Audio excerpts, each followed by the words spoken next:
He's trying to go to Facebook anyway. Okay. I tried to call you yesterday. Judge. All right, we'll call this May 21st rescheduled regular meeting of the fiscal court into order. We rescheduled to today's date, so we moved off of the potential Memorial Day next week. So with that being said, it's time to get started. We ask that Magistrate Tom Ellis will lead us in an invocation, please. Thank you, Judge. Heavenly Father, all of America and all the world is gathered in different circumstances through this coronavirus crisis.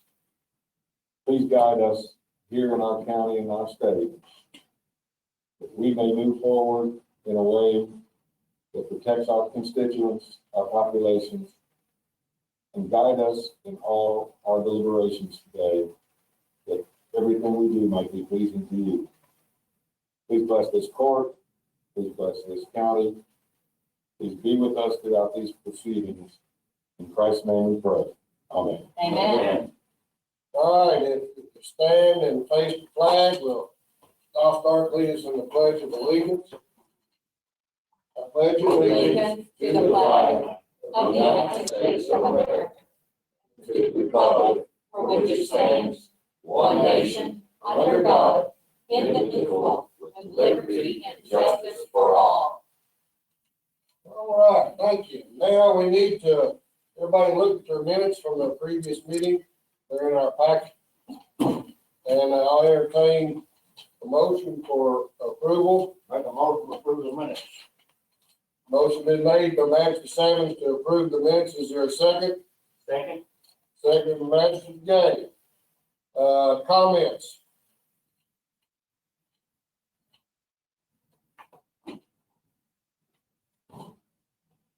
Call for question. There being no comments, all those in favor of approving the minutes as written, signify by saying aye. Aye. Opposed, like sign. All right, moving right along, as Magistrate Sammons would say. We're going to approve some bills. Lawrence, you're online. Good morning.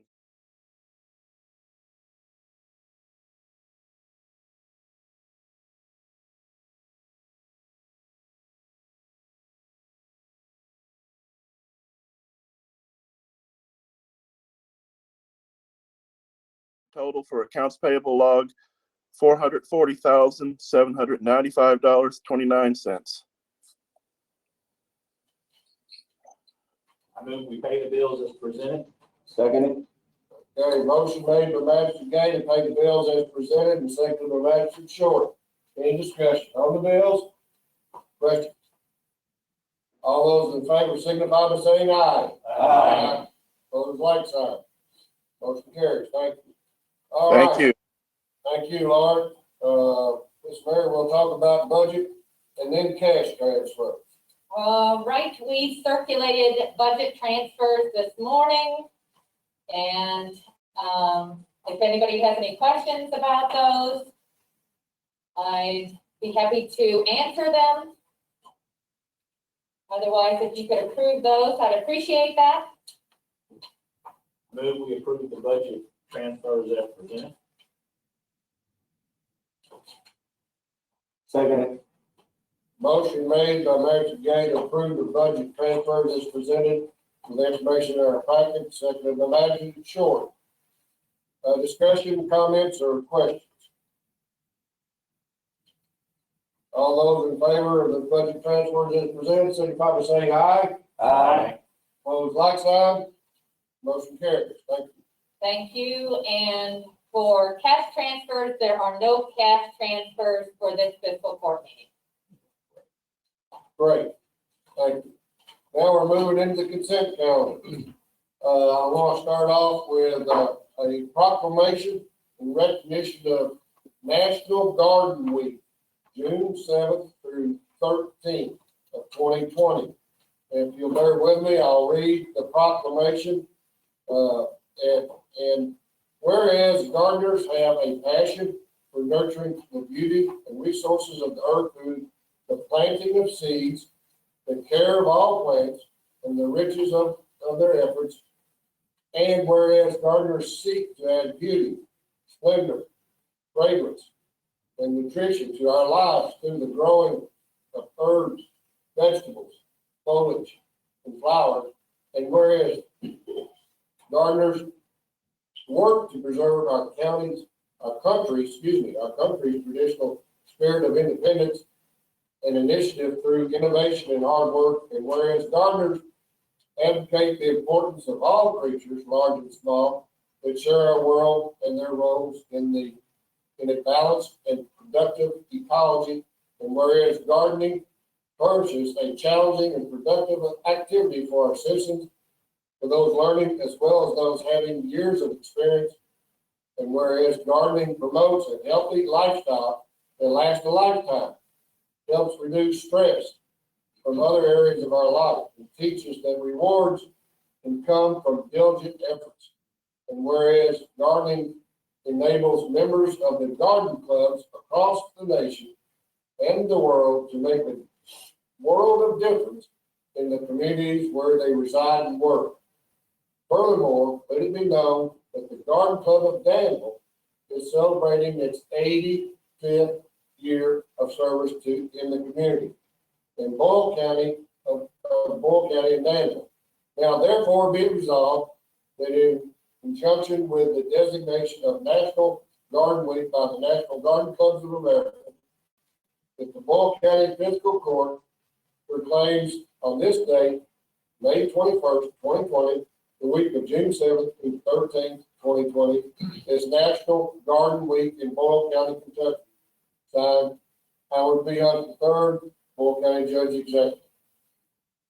I would like to further add that we recently got our Boyle County FFA flowers out in Constitution Square with tremendous, great voluntary assistance from the Garden Club, who did a tremendous job and work in getting those out. And I'd like that to be on the record and deep appreciation from this court for their efforts in helping us get the Constitution Square beautified.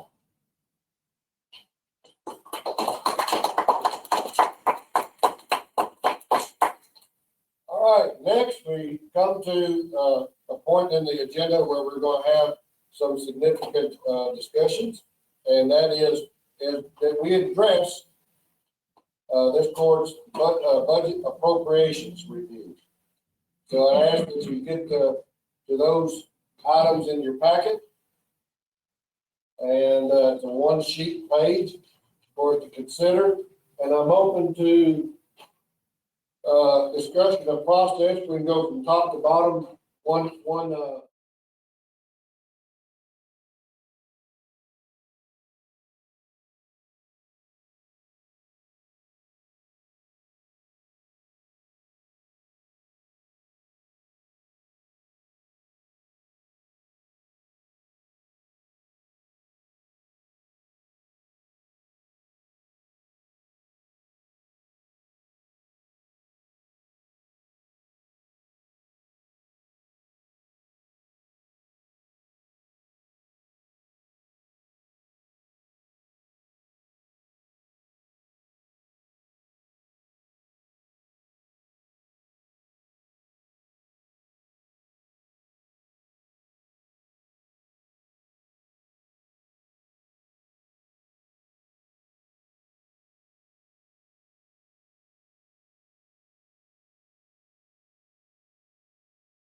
It was March, 31st.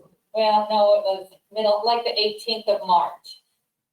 I'd have to get the application out. So, but it's always in the middle of March is whenever And the West T Hill request was how much?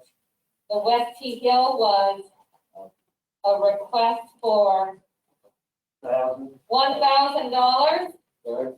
And the nursing home ombudsman was a request of, thank you, Same as. 2,900, yes. It's on the list. All right. The nursing home was. The sheet that I'm looking at, my calculations say there are no 2021 requests until we get to Child Development Center. Open the discussion on Child Development Center.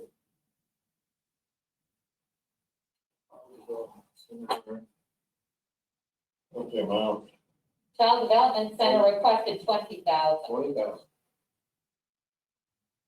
So the dates are at the top. If you want to, if you look at my form, the 2021 has a request date, and that was the request for this next fiscal year's budget. So that's the column that you're going to be using. And then you can write in, Okay. yeah, on the right there. Well, child development, maybe 20,000 like several years ago. We just, as we assess these, requests, bear in mind that this is a very unique year financially, that we have multiple challenges with our revenue streams, and this does affect our budget significantly. And this year, more so than most any that is in memorable time, have been more greatly impacted by events throughout the world. And if anybody needs clarification on that, I just ask that you consider that as we go through this budget. Because if you look at what we did last year, the total counting government and agency request was nearly 740,000. And we need to find some money somewhere where this court can remain viable. That's why I'm gonna take your lead, and what do you recommend? I would prefer it be a group discussion about each one. You know, there's been different ways to do it by percentages across the board, up and down, or you can go to each one individually. Mary? Just as a comment, I'd like to make a comment that your current budget that you picked up yesterday morning after or Tuesday morning after our fiscal court meeting includes the listing that says 2019, 2020 actual. So those actual numbers are in your current proposed budget. Yes, our Magistrate Cullen. The city has opted to not fund any of their appropriations at this time. They put them on hold, essentially, I believe is what they did. Okay. Is that an opportunity for us to, where we can approve some of these, but not actually send out a check? Just to clarify, the check giving, the larger amounts are given in quarterly increments, and the ones such as Happy Feet, Learning Feet are given in one lump sum, and they are staggered throughout the year. So, you know, if I were an agency, I would like to know before my fiscal year if I'm going to have money to operate. So I think it would be prudent for the fiscal court as well as for the agency that's trying to provide a service to know what their revenue is coming through the door. I would agree with that too. I agree with that, however, we've never been through this. And we don't know what our revenue is. I mean, these are all projections on what we're hoping to get in. So we can't give money we don't have, essentially. And this is, the budget is the fiscal court budget. And so you all can make that decision, and I'll move forward with however the fiscal court chooses. Is it any better to cut everybody a little, and if income comes in a little better, then we can bump it up, but it does give them a target. And I agree, it helps them to make some of the decisions they're going to have. I agree. What I'd like to see us do is the ones that we really feel like are in need, that really like, maybe family services, we need to really look at that, child development, we really look at, and the others, maybe cut them bare bones. And I'd like to just look at them, every one of them individually. Yeah, and I need to correct my statement. It's the city manager's proposed. Yeah, the commission is not, The commission is not voting on it. I apologize. It's what the city manager is currently proposing. agree with what Magistrate Sammons was saying. I think, Child Development Center, the Family Services, Senior Citizen Center, I think those are services that are really, in some ways, keeping people, alive, But if you will. the bigger question that we should know is what is their financial situation like right now? Does Senior Citizen Center have reserve cash that they can do Well, that that? was all in this book. Yeah. I mean, all of that was provided to you. I understand that. Okay, I'm just making sure that we all looked at that book. Well, and I think it's important because Ben sent me some notes. I talked to Ben. I was concerned about that. I wanted to call him. And they're serving right now 135 meals a day. And that's growing, that number.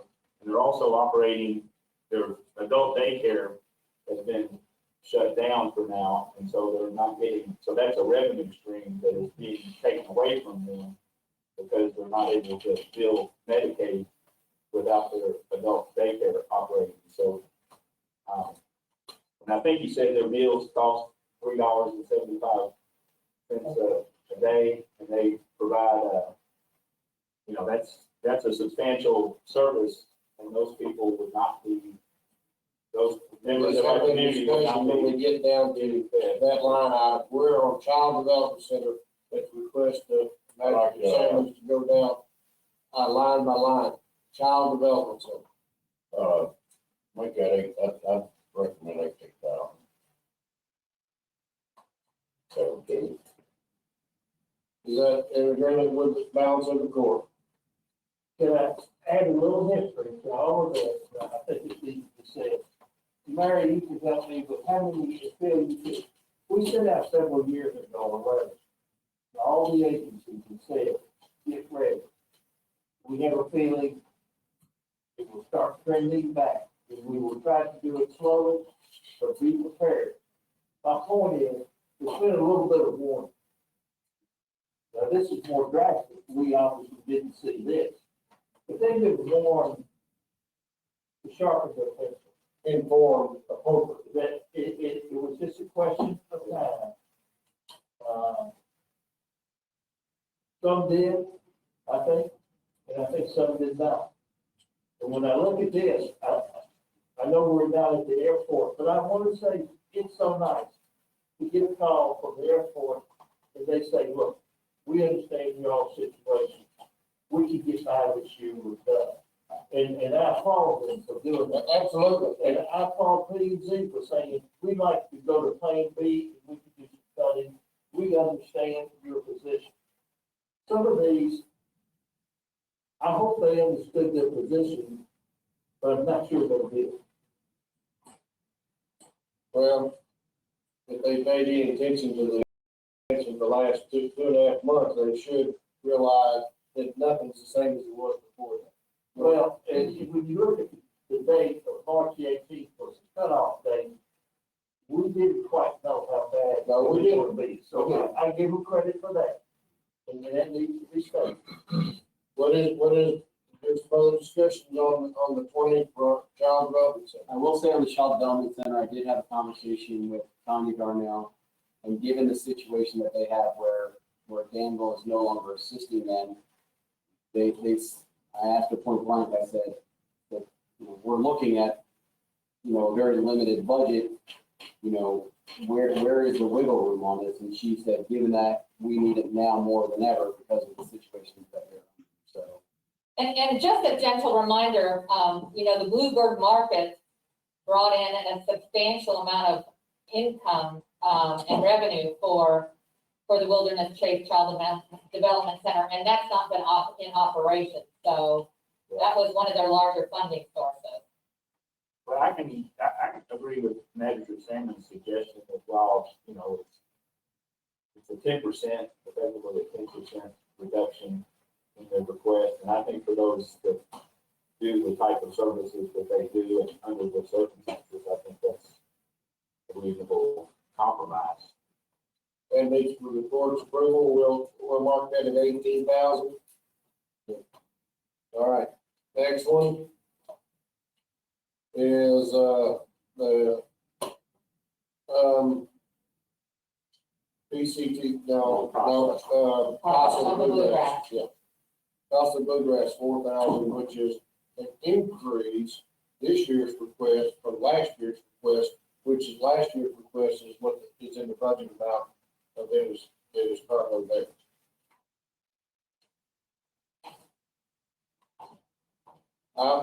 Also, to me, it does obviously extraordinary work, but this is one that I would think we could 2,000? pass on, or even pass on.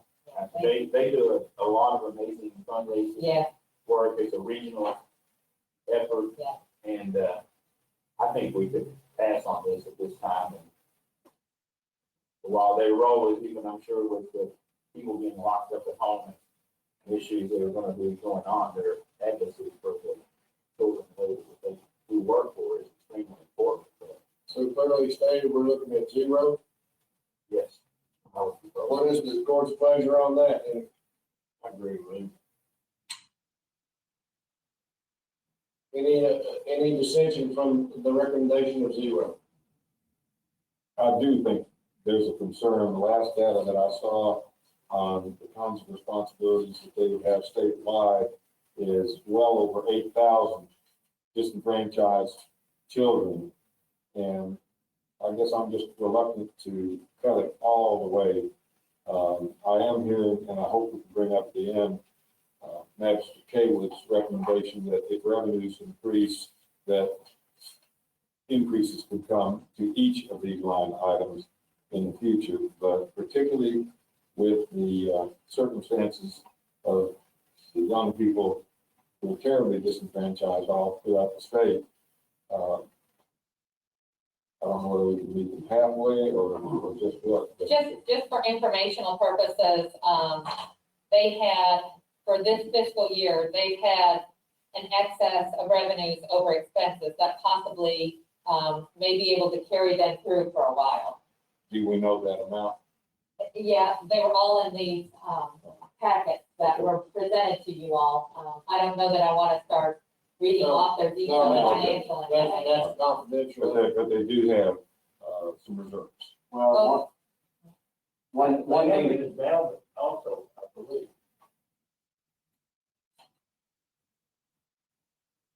one item to remember too, is that most of their fundraising are through gatherings that are now not allowed.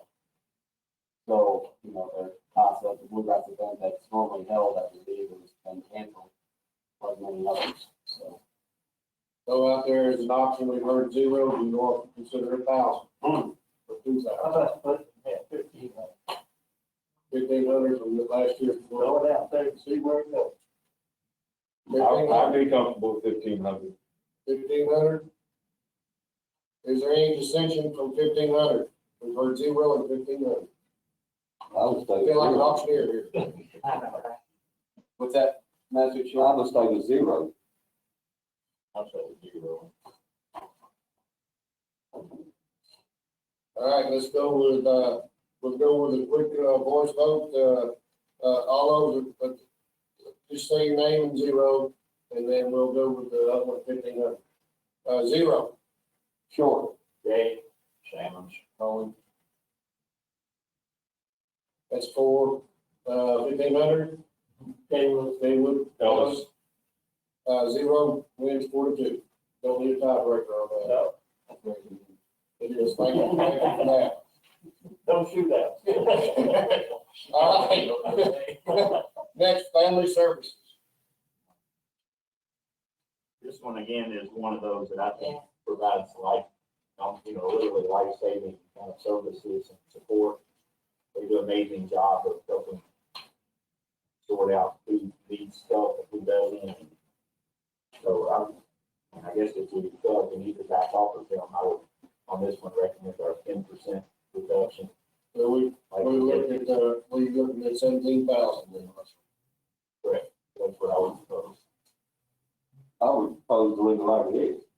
Yeah, they're They're a current, big service in this county. their 1920 fiscal year, is not in the black. I'd recommend leaving it as it is. That's one of those. 19, I can go with that too. That's probably like one of the best services we've done in town. All right. All those in favor of leaving it at 19? I agree that, and I love when they come in to talk to us.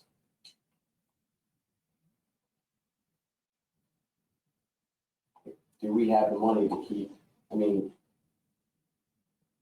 this is kind of where you go back to the community, you know, churches help out as well. There's no disagreement that this is an essential provision of services to our county. So I'm gonna say 15. But I think that this year, and I'm just gonna make a statement, that uniformly, I think everybody needs to have some skin in the game along with the county on this issue. And that's just a statement I wanna make, because we're hurting like everybody else is off of normal time. So, right now, the figures that we've heard are what, 17, 15, and 19. about 18. Expected interest. Here's your auctioneer bid. I see you're 18. It might take 2 rounds of votes on this one, citizens. All right. I want to hear a voice vote on 17,000. Go around the room. Yeah, yes. Yeah, yes, Ellis, Ellis, yes. yes. Short, no. Anyone know? No. Anyone know? You already won. Cullen now. No, okay, so 17 is defeated. We'll go with 18,000. Short, yes. Short, yes. Caywood, yes. Sammons, yes. Gay, yes. Ellis, Ellis, yes. Ellis, yes. Jason, no. Jason, no. It carries 5-1. 18,000.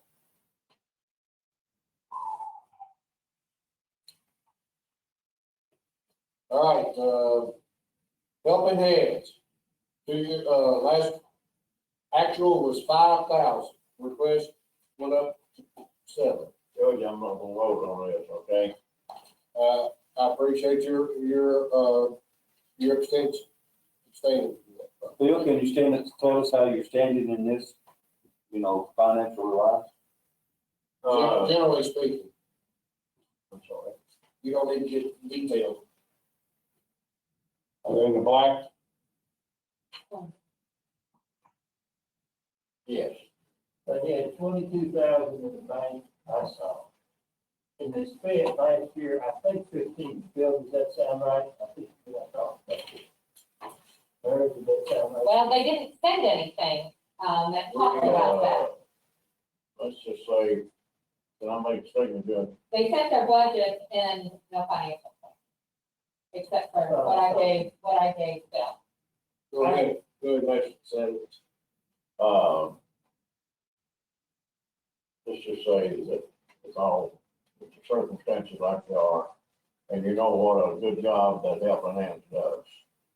I hope everybody understands. Oh, absolutely. But with the financial condition that the county is in, I won't be hurt if we get to go.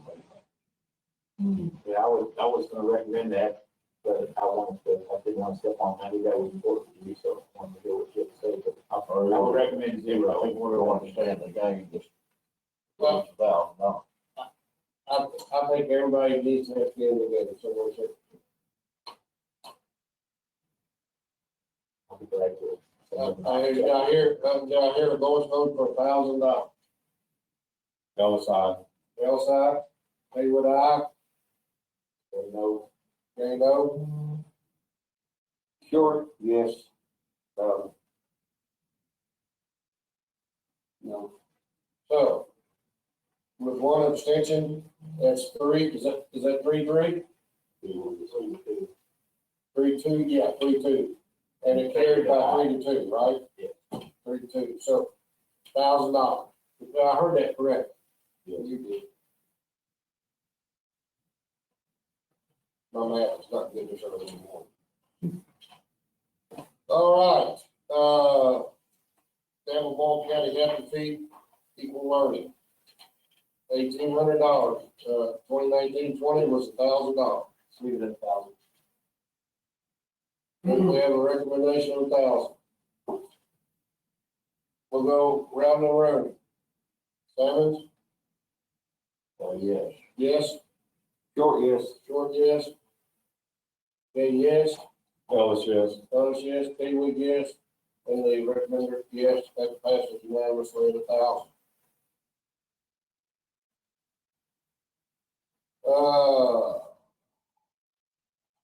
Community Action Partnership. Zero. Zero. That consensus of the court, okay? Now we're at senior citizens, which is a big ticket. 50,000. Yeah, I gave the information earlier, so, I would like to see us look at this one at 70,000. I say 65. I'm sorry. Almost 50. Okay. Again, I think that, again, we have to keep in mind that these are the people that are feeding some of our most vulnerable people in our community, and that's just growing, and it's not going to. Understood, but this is where our community needs to step up. These organizations take donations not just from the fiscal court, from the city of Danville. They take donations from everyone. Well, one of the, I don't mean to interrupt, but one of the things, because I always read what they're going to use our money for. And they submitted that they are going to use the fiscal year 2021 fiscal court allocation to part-time salaries, which I think are those that drive the truck. So there you go. What bothers me about, and it is, I agree with Jamie on that. But they're feeding some people that I couldn't understand why they're doing it. I know one particular home, they about $150,000 for his home. And, just because it's convenient, bring them on that kind of bothers me. Well, not only that, there's some places they feed, if they got other adults living there with them, they take food for them too. Yeah. We did a 10% cut on, child development, why don't we just do a 10% cut on this? You get, if you do 10%, what are you getting close to? You getting close to 65, aren't you? I'd say it's right. No, you're not exactly. I might add, You take 7,500. saying to get help from other places, but I think everybody's in the same boat. I think churches will be hurting when they already be hurting. Oh, I like to. And I think those who have been very good about giving, in the past, may not have quite the ability to give to people for a while. I could be wrong, but this is what I expect. Well, I'm gonna go out the middle of the road request that I heard. Oh, out there, 65 to go around the road, and then we'll go from there. Oh, yes. How about we go with our 10%, which is 67.5? Yeah. 67.5. You got me at 65. So you got him at 65, you lose him at 67.5. I'm gonna propose 67.5. He's trying to make it You come. guys should have it, Bill. All right, we'll go around the road, start over here, 67.5. 65.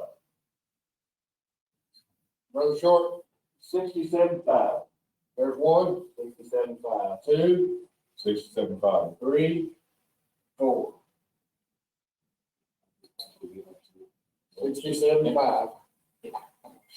Yeah.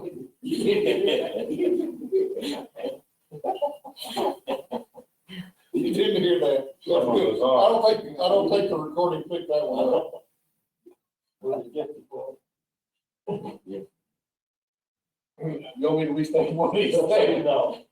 Moving on. Okay. CAB 0, the Arts Commission, 1,000. 0. The Arts Commission, 0. And that's Mimi. Yeah, I think this one, for me, this is going to be 0 at this time, I think. Yeah. Okay, I hear 0. Is there any other numbers? Go around the room. 0, Short. Short, 0. 0. Okay, 0, Sam, 0. Ellis, 0. L, 0. Caywood, 0. And yes, it's a unanimous with the That's just Cullen being here. So next, Main Street Parish, 0. I think we need to probably drop this 10% too. No. This is one we talked about last year. We gave in at the very last minute. This is not, That's not how it happened. That is absolutely not how it happened. We didn't give in, we decided on an amount, which is significantly different than your, language on that. Here, I have before me a collection of the 31 responsibilities that the Main Street Perryville, is involved with.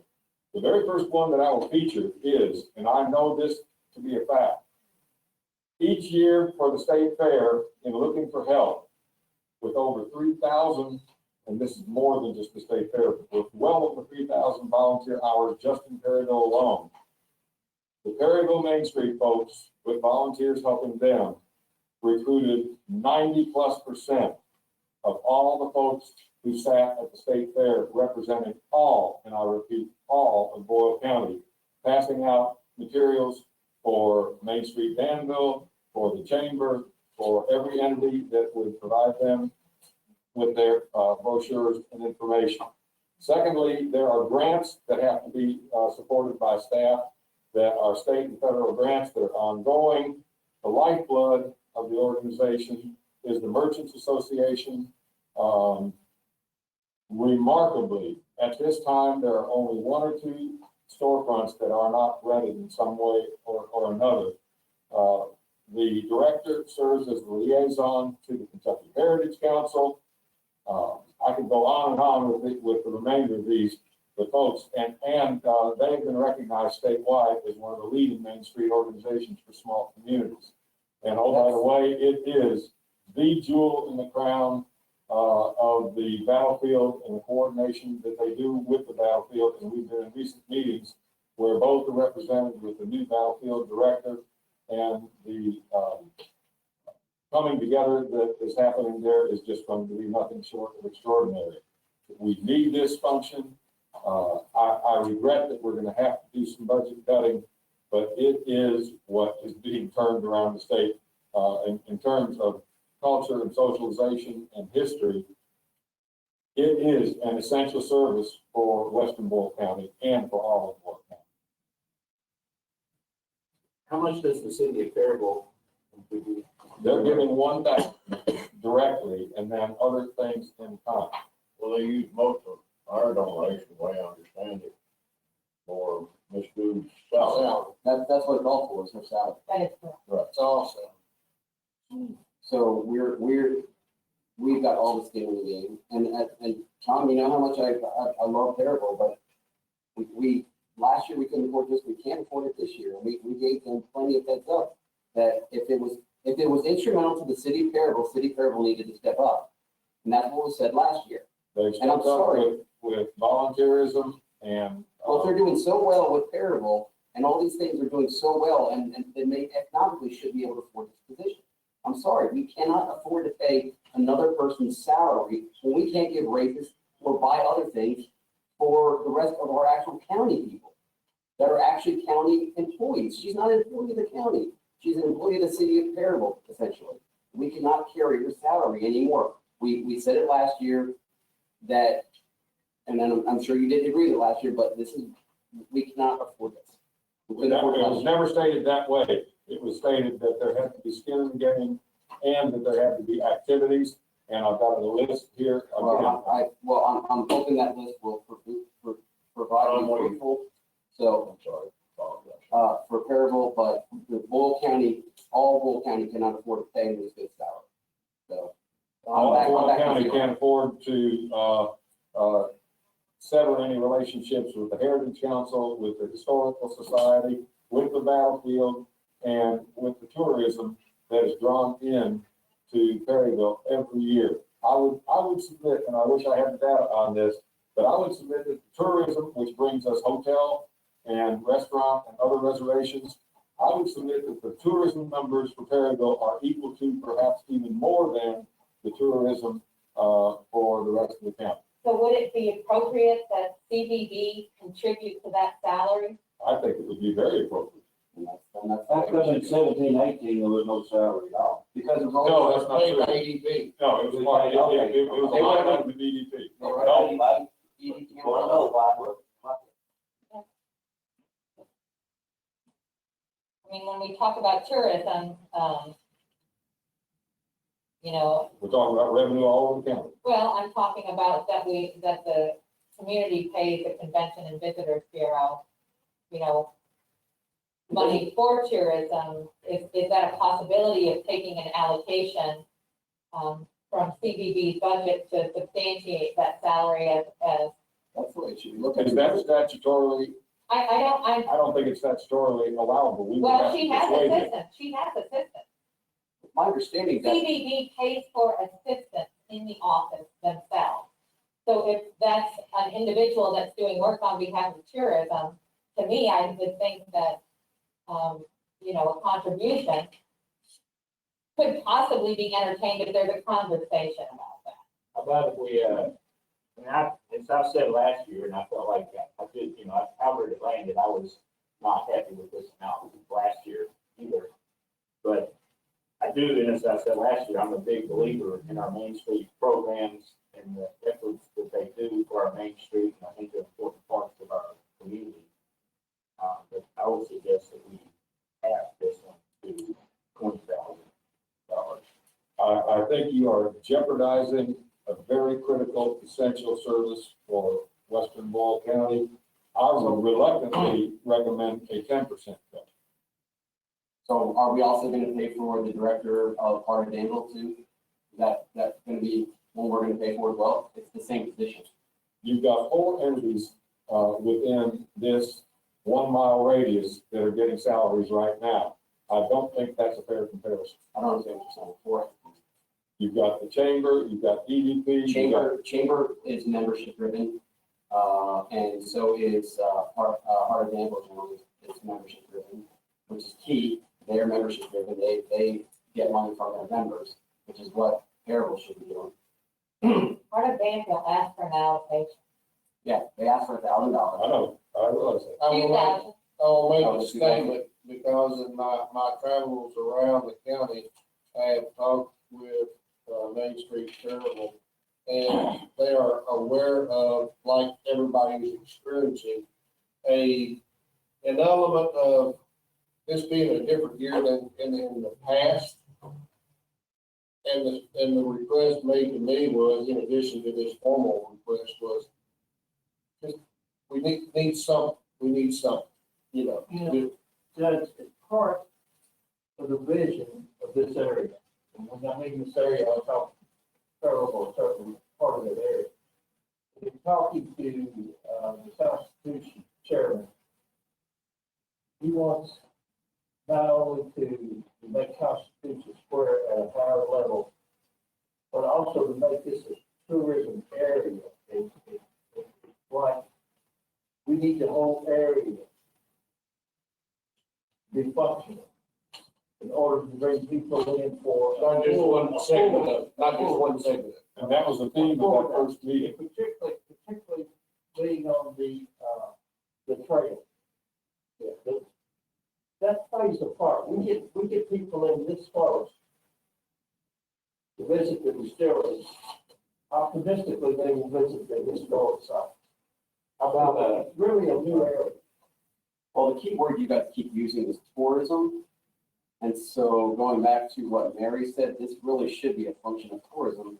And I believe that Jennifer does have people that work in Perryville part-time. Yes, she does, Tom. She has people that work in Perryville part-time as part. I want you to secure the volunteer hours that come out of tourism, CVB to Perryville, and I think you'll be quite surprised at the low number. That's volunteer, that's not paid. This is a paid salary. Let me, how about we do a 30% cut reduction, which is $12,000, and that would bring them to us funding them at $28,000. To me, that. last year, they didn't have, they didn't have a battlefield act, so part of the salary is part of that, getting that, you know, enactment of the Civil War. It's coordinated with. Yeah, So really, part of her salary was for that and didn't happen. This year, it might not happen either. That's not her fault. No, I know it's not her fault, but still, it's part of her salary. But- Get all this together. but to argue against that, with the collaboration that's going on right now with the battlefield, we have met with Congressman Guthrie's 2 staff members on what can be done to fulfill exactly what Constitution Square with Magistrate Caywood's comments. We have the opportunity to increase trail revenue from the federal government.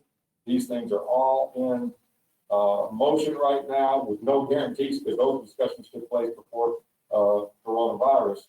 But this is that essential triangulation of all that we have to offer as Boyle County.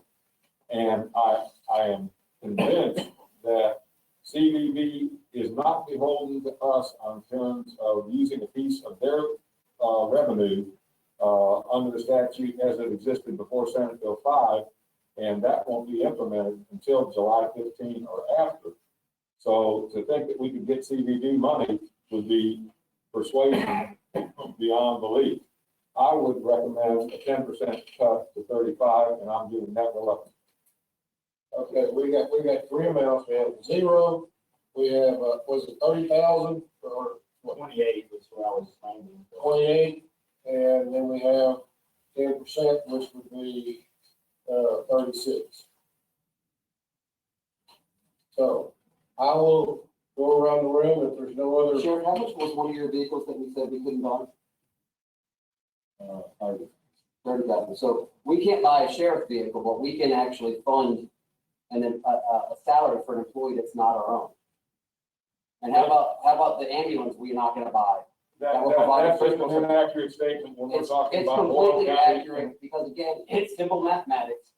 The That, math doesn't include the culture and the heritage. well, if the culture and heritage was there, then Perryville City Council should be taking care of this position. There's grants out there, there's lots of stuff out there. We cannot afford to pay her salary. We couldn't afford it last year. And we were lied to last year, might I remind you, when they said she hadn't had a raise in 5 years, but we found out that wasn't true because she was getting raises through EDP at the time. So the amount that you guys are actually saying we should go 10% less was actually more than she was making the previous year. And reluctantly, we allowed it to come in and be passed last year. So we can't buy sheriff's vehicles, we can't buy ambulances, we can't buy lots of different things. We're paying more money because we have nowhere to compost these animals. But yet, we're going to spend extra money on a position that's not ours. And I know, and I've told you time and time again, anytime I can champion for Perryville, I will. But this is a time that we just cannot afford to pay another area's salary. Just like I will not say that we should be paying Heart of Danville's salary. The cities themselves should be fronting this. The They judge should has be listened, finding ways. the judge has listened and probably had very significant meetings with folks who have portrayed just what the overall contribution of Perryville and the coordination with the battlefield and triangulation with Constitution Square and all of our heritage here. And I think that he understands more than any of us can even combine just what that need is and what the net value to our community is. Your argument with tourism, Tom, that's where your argument is, because if you're talking about the increased revenues that we get from Perryville, that is hotel tax, that is Airbnb tax. Those are the things that tourism should be contributing to. That's where it should be. It should not be lying on the hands of the fiscal court.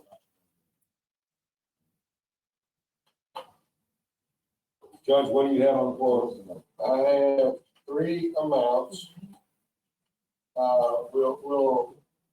We'll start with 0.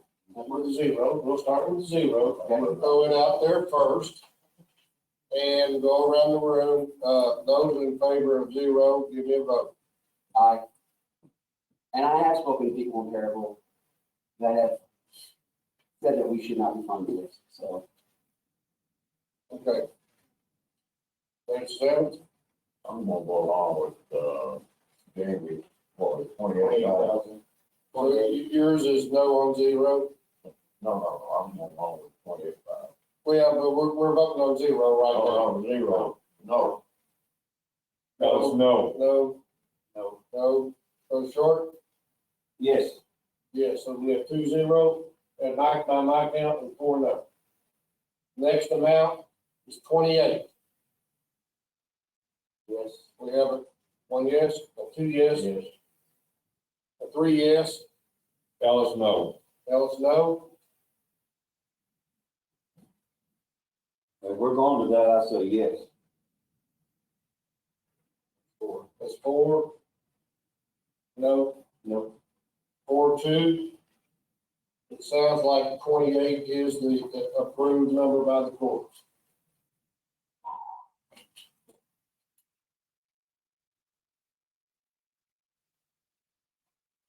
And like we said before, I think they need to continue to make plans for They this need to go, for They this keep to go in the other direction. whittling us out of it. Yes. Just need to keep going in the other direction. Without a well, we worry about it. Without an employee, there is no Main Street program. Okay, But they need to look I at their understand other that, but funding sources. They really need to be levying tourism. Tourism currently has all the money where they can afford I would agree with that. to pay the director what they pay. So they should be able to find the extra money. All right, we're moving right along. Veterans Appreciation Luncheon is the next one that I see. 0. Yeah, and this is one of those that I'm actively involved with this effort and this committee, and it's a great event. But I think this is the year where we can do 0 and just ask for those that can step up better, to step up better, to fund it. I've just rotated off of that same committee and been there for a total of about 4 years. And every year, standing there and greeting veterans and not having served this nation, but having family members from several generations who have, it's just such an extraordinary event. I'm sitting among at least 3 veterans that I'm aware of. And I would recommend cutting that back to 500, which is going back, well, even before the data that we have before us, it's less than 30 years prior. Our funding is earmarked specifically for golf carts. And that's to shuttle the veterans into the front door. I would amend my 500 to say just to help out with the food services. No, they don't submit need their They recommendation. don't need that.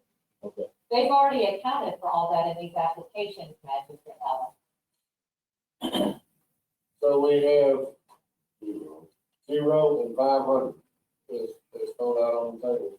We'll go around the room with 0, start with Ellis first. 0.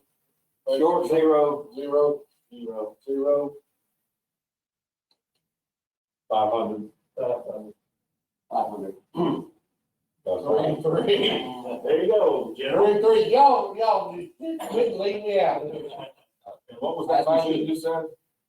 General. 500. Thank you. I think the city may kick in on this. They were not last year. I think they realized that was a mistake.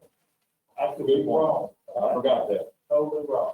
If anyone on that, Jamey, if that board needs money, you have them contact me, please. Appreciate it. Some of those men cannot walk in their car up. No, they can't. And back.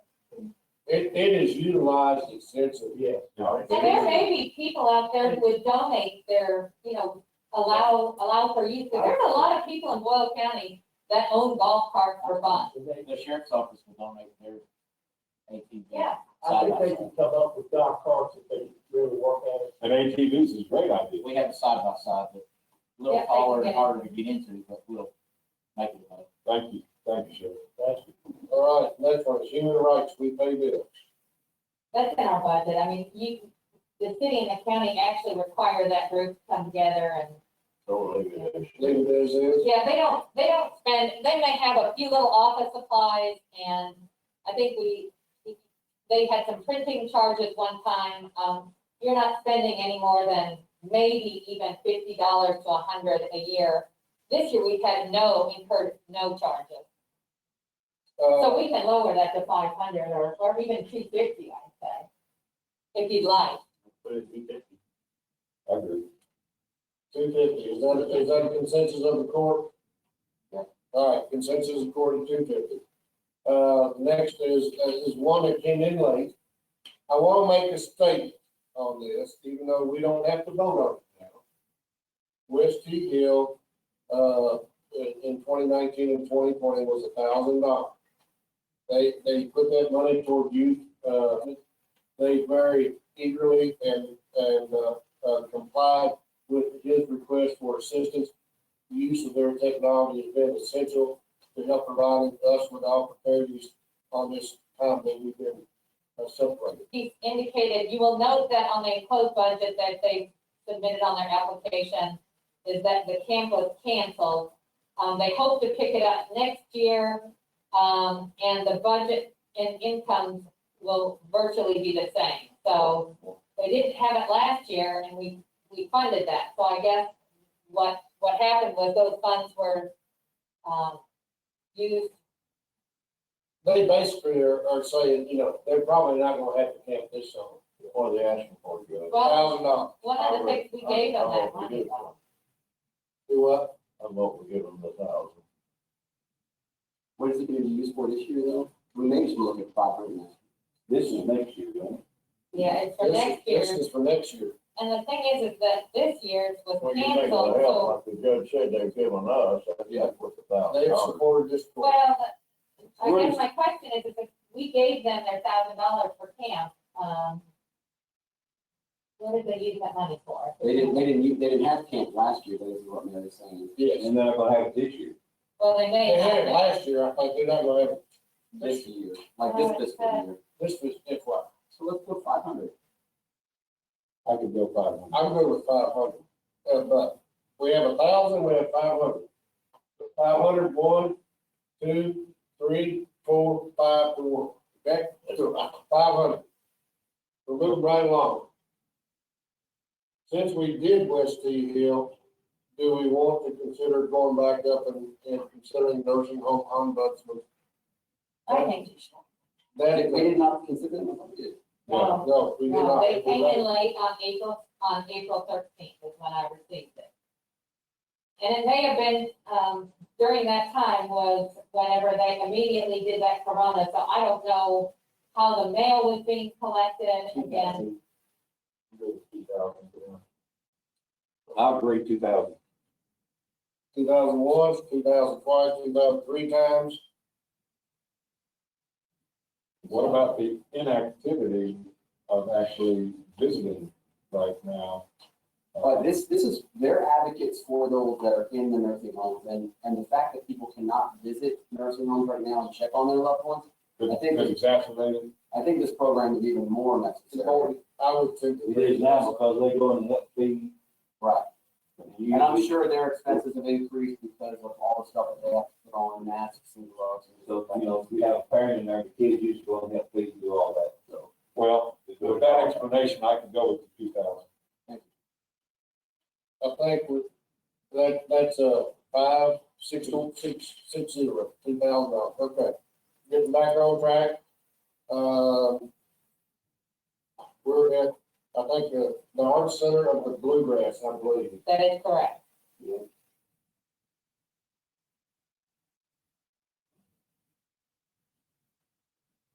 And they provide great services to the county. That's about the biggest statement that I can make, that they do a lot of great work with education, and they stay busy and not opportune, bringing, A lot of people. a lot of people go through their programs there, but, I'm still a proponent that everybody has some skin in the game. 12,000. I was going right there. I'm at 5. Well, you got All 4. right. Well, do we want to start from the bottom up, or just start from the top? Let's start from the top down. Sounds like it. 12, we'll go once, twice, 3 times, 4 times, 5 times, 12,000. I ain't going. audition properly or something. Yeah, Johnny Drew. All right, Brass Band Festival. Been moved to September. They're asking for more money, because they did the money last year. They, They got rained out, right? I know. They got rained out. The 10,000 was to do it. so They'd already bought all the signs and everything, so they spent a lot of money. they spend a lot of money now. I believe Did they they use the sign this year, or I guess it's got dates on it. Yeah, I believe they used. So it's 7,500. I go with 10. I go with 10. I'm with Jamie on 75. Okay, we got two, I'm signing 7,500. we got two numbers. We'll go around the room, starting with the lowest. 10. 75, Can we say lowest number? lowest number, not the lowest band, I'm talking about age. lowest age, Bill's got 7,500. Yes. 1, 2, 3. Okay, 10,000. 10,000. 10,000. 10,000. 3, 3. It's like 33, right? That's what it was year before, the last time, y'all. It's no cut. It's no skin in the game by my calculation, right? And I think they've gone from a 3-day to a 1-day. That's Well, right. they're doing 2 days, and it was Yeah, July they moved back. is when they're gonna do 1 day. Now they've moved to September, where it's gonna be 2 days, I think, is what I saw. I love it. I go every year, but I'm gonna, if it's 3, 3, right now, I'm gonna go with 7,500.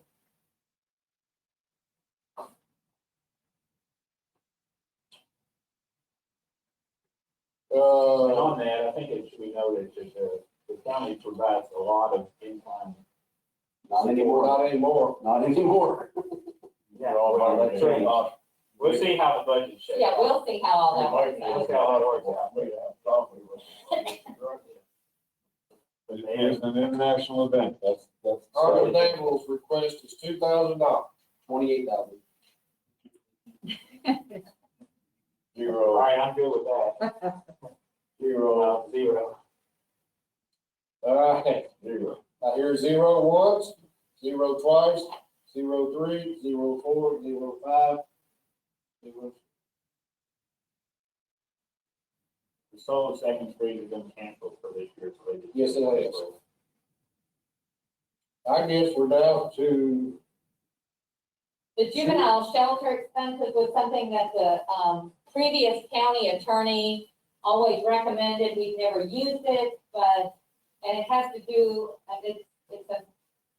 I thought it said it was a required, well, I'm not gonna speak on behalf of Attorney Campbell, but, Chris was on. yeah, I don't. But that's been in the budget for an emergency situation and in case we needed it. So, and that, we never used it. Let's put 0 on it. Okay, I hear 0 for juvenile shelter expense. Going once, going twice, going 3 times, going 4 times, 5 times, Okay. 6 times, 0.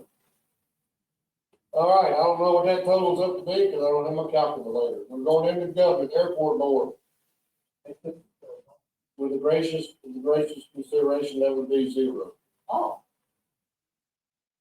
Definitely they want to do 0, or so how did they They're saying that- notify us? they're saying okay with 0, or I don't know. I'm not talking to Rob personally. I They think notified the city, I have that somewhere. right? they said the city I think the city pressed them to see if they could do it. They said they could do it without.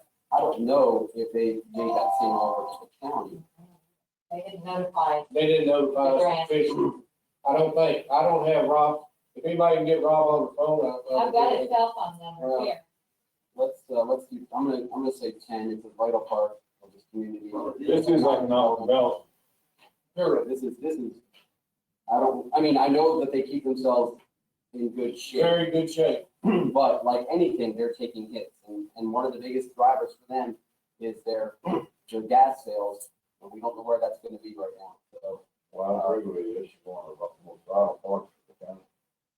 Absolutely. And there's a great vision for their airport. I know that we can do 10, Good with 10.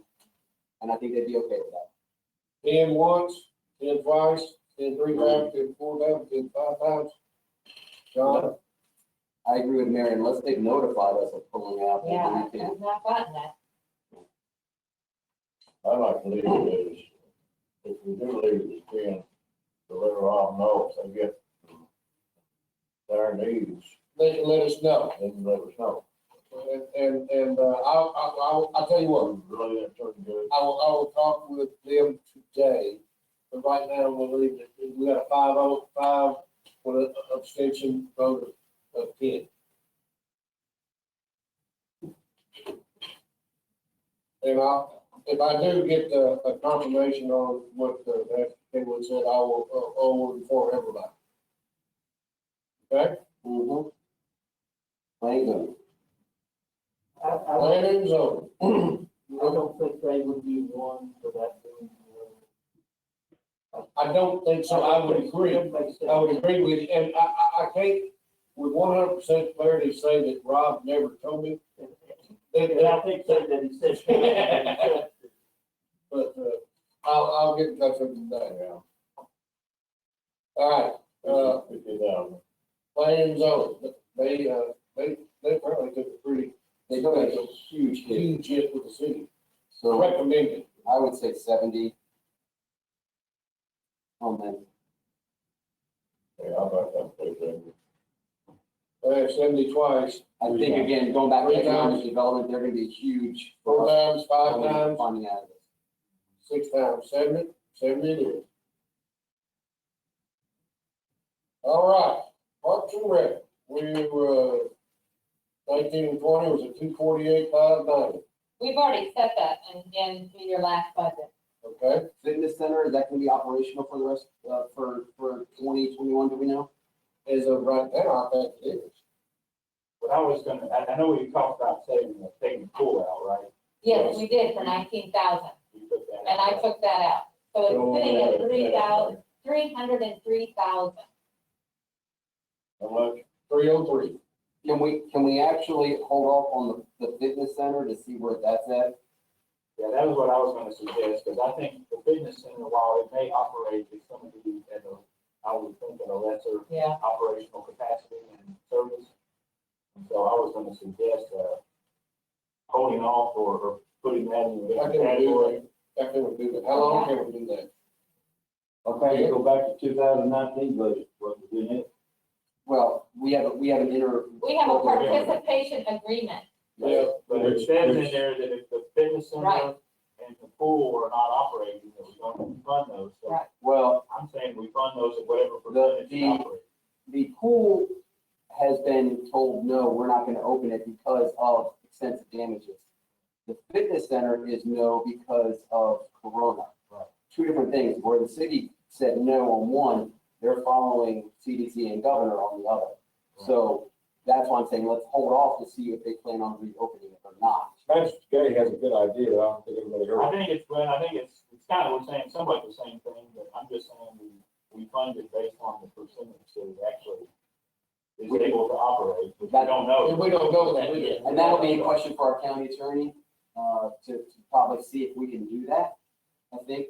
But I think we're kind of saying the same thing, let's fund them at the 248.95, whatever it is. No, I'm sorry, that column was last year's I know, actual. I know. My suggestion is, if we're going to fund, and I know you break this up over the year anyway, but right now, the agreed upon amount is, whatever the 250, and then we hold off on the 43,945 for the fitness center, so we figure out what the status of it is, because I would think, given the fact that the city is cutting budgets and cutting different things, they may actually cut that fitness center as well. So we don't want to go prepay for something that's actually going to end up getting cut. Well, that's basically where we are. If you had the 248,590 and the 43,945, which you're saying leave the same until we know better, that's basically 303. Yeah, no, what I'm saying is kind of like what we did I with understand. EDP last year. We gave 100, but we only gave them 70. Right. And we held the other 30 in reserve. Yeah. Let's hold this Yeah. Fitness center in 44,000 reserve. in Yeah. reserve and find out the city's, Pay it as they operate, yes, find out the city's, the fitness center. Fitness They center operate and- the fitness center. and Pay what for it. John Bell's Pay going our part. to end up doing with that. I agree with that. All right, Wes, do we have a clear understanding of what when we're passing, we're doing the 248,590, we're holding? Oh, yeah. And then we hold whatever you call it, in reserve, Yeah. reserve the Yep. fitness center So for. we've taken out the pool already, we're gonna put the 44 amount in reserve. And then, Correct. and approve the. Comment, Judge, Yes. we've twice had on the agenda that agreement, and we've had to postpone it, quite obviously. But I'm hoping that Chris doesn't find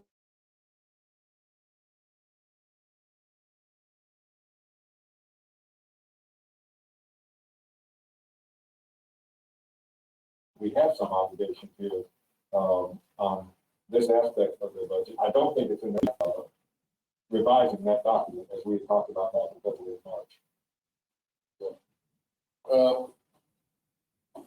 Manager Sammons, how you vote?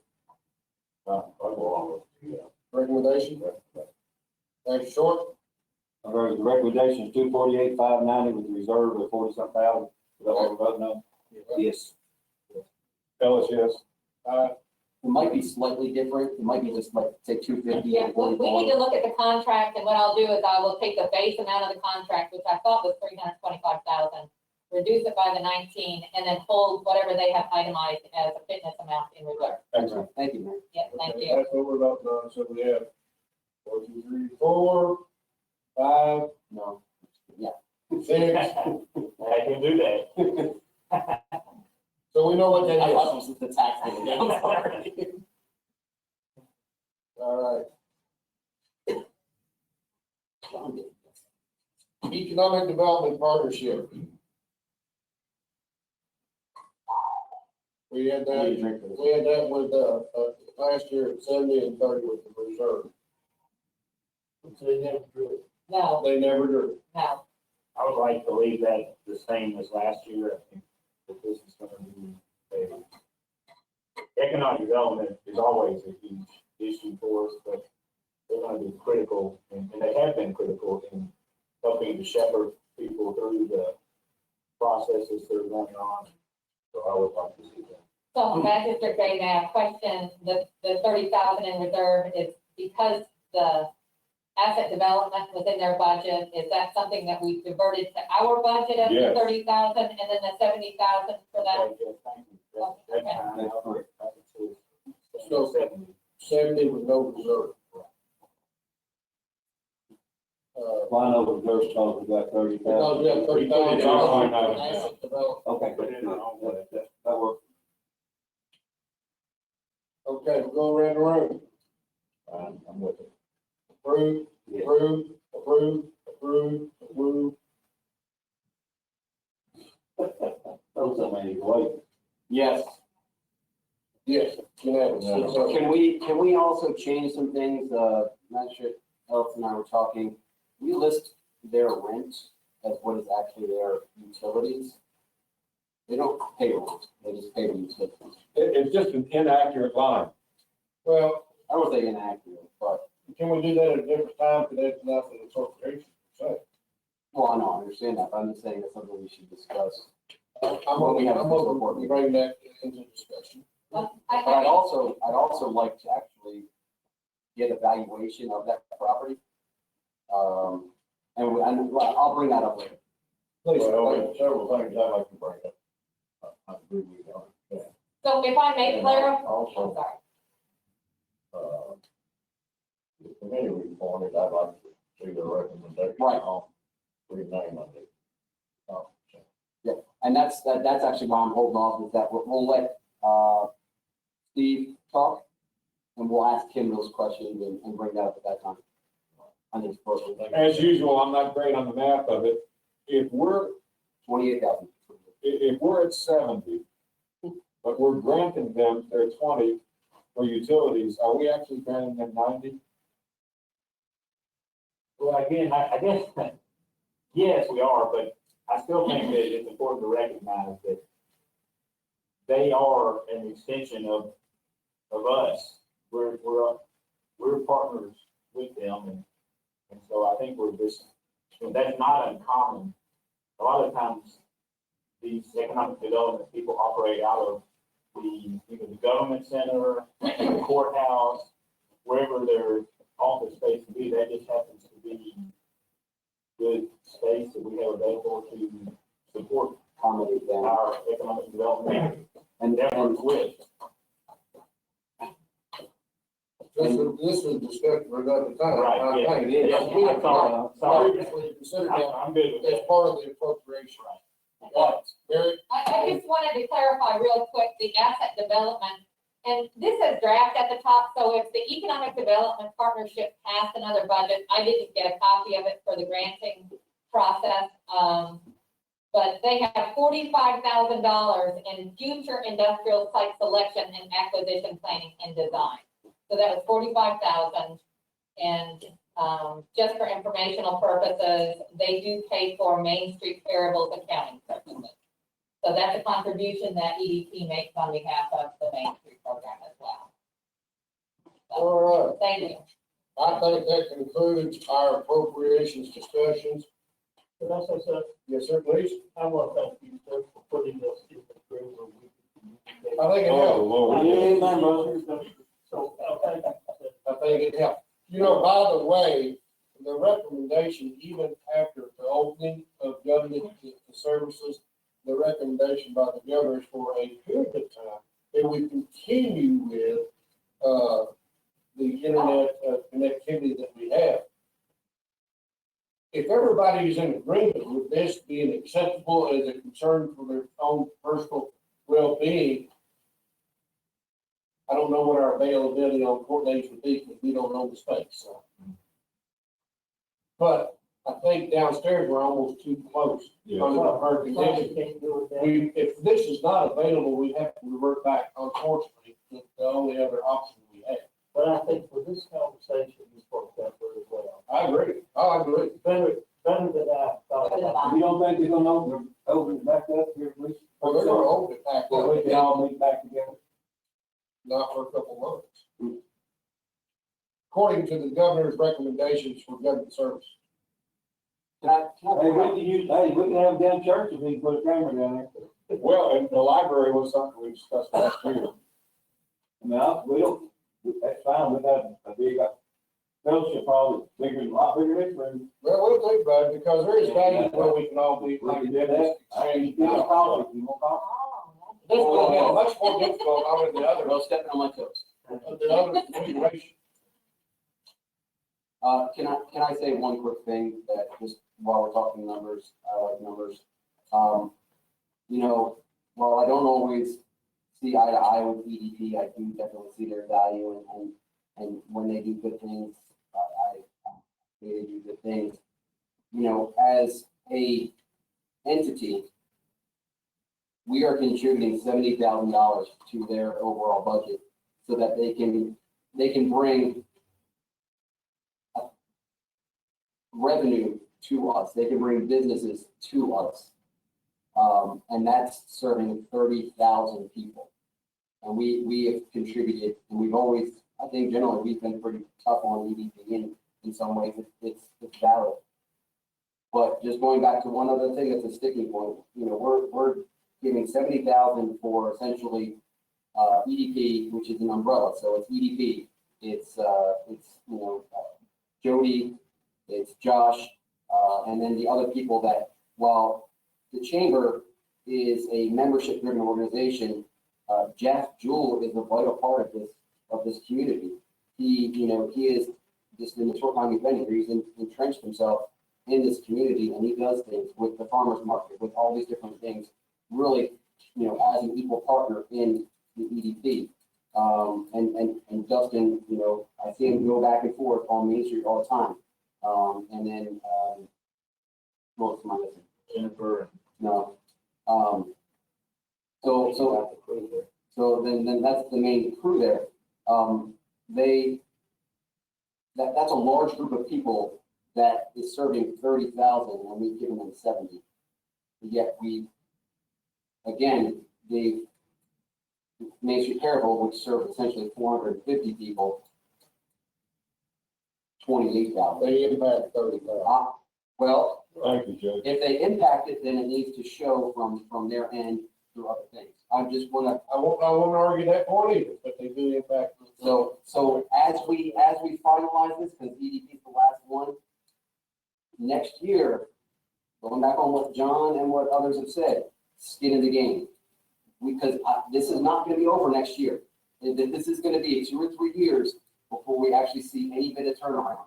So we need to make sure that each one of these entities knows, and I'm not just picking on Main Street Parable, it's all of them. Everybody needs to get some skin in the game, fundraising, whatever they can, because we are essentially taking taxpayer dollars and distributing it without really the taxpayers say so. I'd like to add to what Jason Cullen is saying here. Last year, he and I, in tandem, gathered information that showed a performance level in terms of jobs and new dollars. I particularly had a grave concern that I expressed to EDP's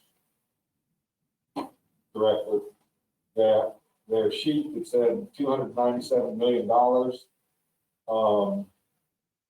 of saved and retained and new business, and yet the jobs over a 10-year period and other things just didn't equate to significant increases.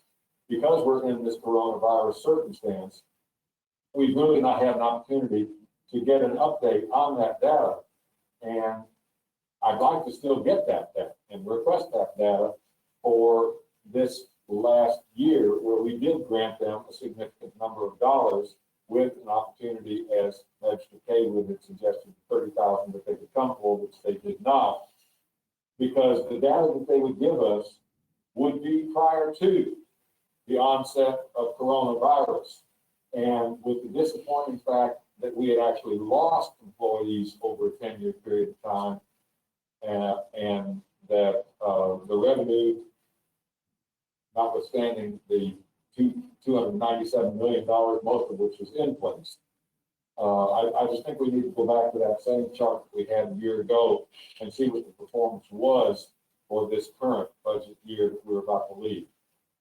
Well, just to remind you, we have added substantial jobs that are taking advantage of those economic development incentive rebates. And some of those are substantial, some of those job numbers are substantial in nature. I think that'll help the community to understand more what we have with EDP speaking out from the. And that's why it's being done in a very like transparent way, is because with those types of incentives, we have the capability of making that a footnote in our audit, and so everybody has the opportunity to know those numbers. I'd like to bring back into specifically the appropriations process.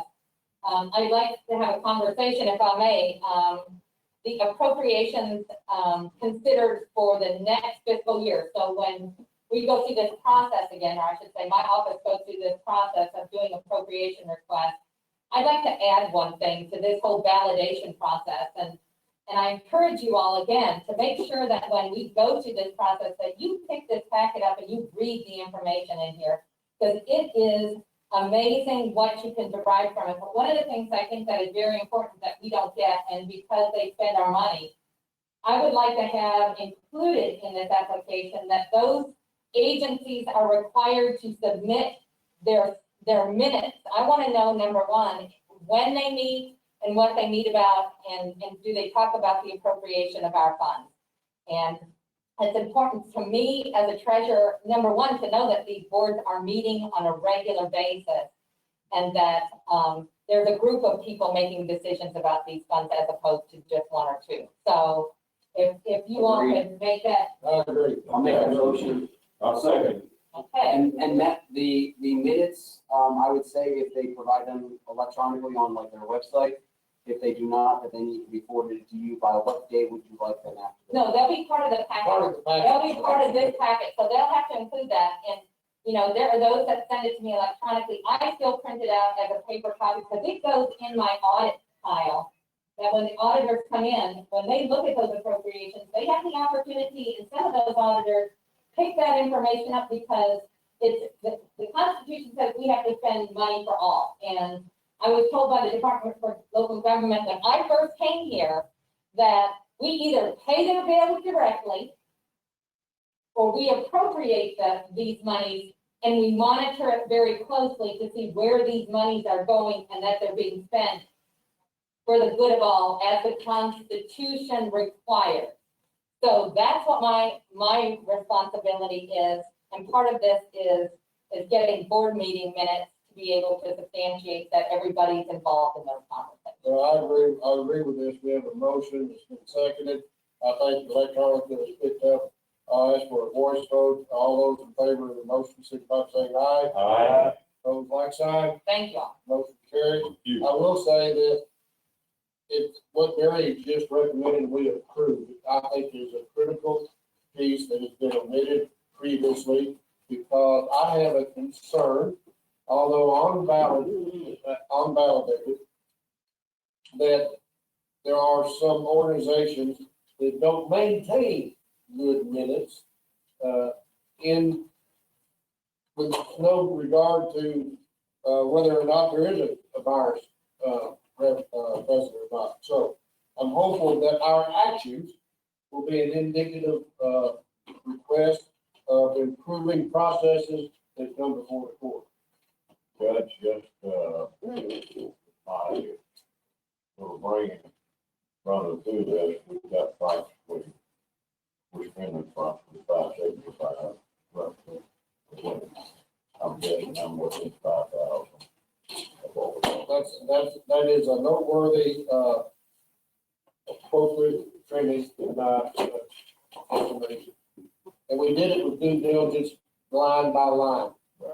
So that, I appreciate the support. We're moving on. Mary, I think who's going to discuss the health plan document amendment to you? Yeah, these were things that I've been having conversations with our plan administrator, well, I'm the plan administrator, but with our third-party administrator, because with the onset of COVID, unfortunately, a lot of our health plans didn't allow for telehealth. Our plan did allow for it, but it was only for a reason to go back to school or back to work. And we have telehealth services with ARC, with our third party as a benefit, but it's not with your doctor. It's one of those telehealth that if it's in the middle of the night, instead of going to the emergency room, you can call up and get telehealth services, and that's covered as a separate service. But there was no telehealth consultations. So when I needed to go to the doctor and I could call in and meet with the PA on a telehealth, there was no benefit in our plan for this. This will go retroactive to March 1st. So anything that was done March 1st forward will be covered now as, and it's a $25 copay and $35 for a specialist as our current plan allows. No, actually, yeah. This is definitely a way for the future, good erosion. Yes, I do. I'll make a motion to approve the health plan document amendments. Second. All right, motion made by the motion made, second by Mr. Short. Any discussion on the presentation regarding the telehealth visits? Mary, on the question I have is, are you, and the court happy with the new company we're dealing with? Yeah. Yes, You have to let it go. yes, I am. Yes, I am. And which is, honestly, it's contrary to the city's position on government, but, you know, we're happy. Yeah, I've gotten webinars. I've been invited to webinars through this whole virus thing, and so it's healthy at work webinars, things of that nature. They even sent me a notice that we're going to have to pay some additional. I guess the federal government has extended the amount of time that I pay to Corey, so I know that now, and I've got to be prepared for that.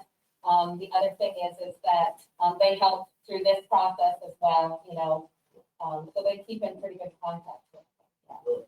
All right, therapy benefits clarification. Yeah, and this one, and I have to say that, I guess until you actually use the plan document, do you actually see what changes need to be made, but on all of these visits down there there's only one section in our book that talks about therapeutic visits, and it's a box, and it said that therapy was 30 visits, occupational therapy was 30 visits, manipulation was 30 visits, speech therapy was 30 visits.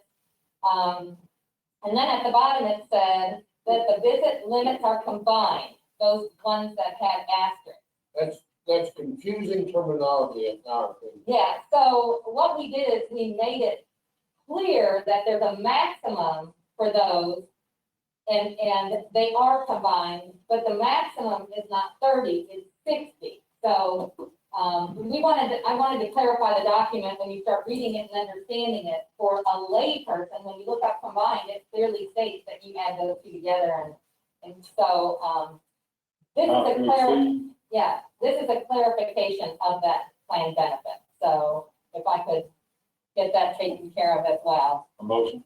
Yes. So moved. Made by Magistrate Ellis, seconded by Magistrate, Caywood, and discussion. All those in favor, signify by saying aye. Aye. Those like sign, motion carries. All right, next. I think we're up to Mr. Steve Knight. Steve, are you online? I am, yes, sir. All right. Morning. Good morning. Good morning. Good, thank you. Constitution Square budgetary considerations. We got your recommendation list here that has Roman numerals 1, 2, 3, 4, and 5, and a little bit on the backside of the page, Steve. Yes, sir. I think I'm gonna let you talk, and then we'll let any magistrate ask any questions that we may have. Okay, thank you, sir. The recommendation list that we sent back to you is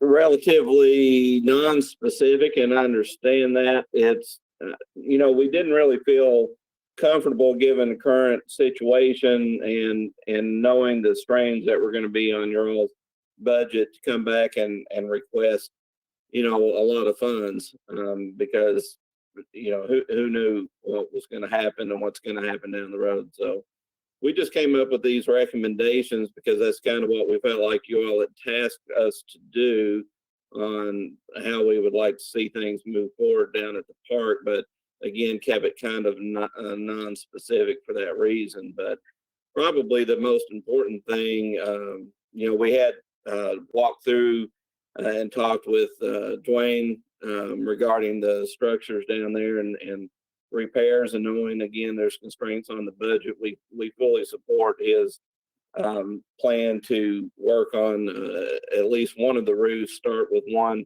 and work on the sidewalks. And if that's his plan, we're fully supportive of that. And I think the jail building was our understanding that they were looking at tackling first, and we would support that decision for sure. And so we are definitely on board with the repairs that he was indicating would be made, without trying to, again, specify that we would request a bunch of money to do a bunch of things, knowing that wasn't going to be available. And I did notice that the corner structure, the brick had been repaired on the corner of Second and Walnut, and that looked very nice. Certainly appreciate that. Some other things that were on the list down there too is that we were just kind of looking at probably a little bit of guidance, because I think there's some confusion with the committee on to the extent of the role that you all want us to play, I guess, and with, for lack of a better term, management of the park down there, and with the current agreement with the EDP, there's some confusion there on what's taking place and how that's moving forward. And so we were just kind of hoping to actually get back a little guidance from you all on where you wanted to go along park management kind of tasks, because a lot of the things that we would like to see implemented down at the park, we felt like probably would require some sort of, more regular oversight of the park, and how much of that effort needs to fall back on the committee versus an individual, and is there money to hire somebody to do that sort of thing? And just, those are some of the questions that we have. Also, some of the work on there, Carolyn Crabtree has started reaching out to the state on possibility of reacquiring some of the historical artifacts that had been sent back to the state when it was turned back over to the county in 2012. The state considered the majority of those items on loan to the park and had reacquired them and sent some of those out to other parks. And we have a list now that Carolyn has gotten from the state on where those items are and where they went, and some of the items that are still at Constitution Square. And we would like to conduct an inventory of those items in conjunction with the state, and they certainly indicated that they would like to be a part of that inventory process as well, to go through to record the items that are still there and confirm on their list that the items that we're supposed to have are still in the facility. So that's one thing that we have kind of moved forward on with that. And the other recommendations that are on the list really kind of just depend on, funding and how much you all want us to be involved with the management and just how all that's going to work. So we kind of, well, that's where we're at. So I'd entertain any discussion, questions that you all have best I can. I think Dwayne's online. Dwayne, you got any comment you want to make about the park? Well, I mean, as far as maintenance, I think he's covered it well. Some of the repairs that we need. I think, he's been involved with some of the discussions, and I have a little bit too. But I think what he's talking about, I mean, as far as clarity of who's going to kind of from this day forward schedule the park and schedule activities there at the park, and and then just make sure that all the party what's on the calendar so that we can prepare for that. That's we've CVB was doing that for us. They were on site every day, so people would go into their office and reserve the park for various functions, and they would screen that a little bit, and to make sure it was appropriate. So I think that's part of what he's pointing to or talking about that we need to clarify. Is that not the function of the Ephraim McDowell folks?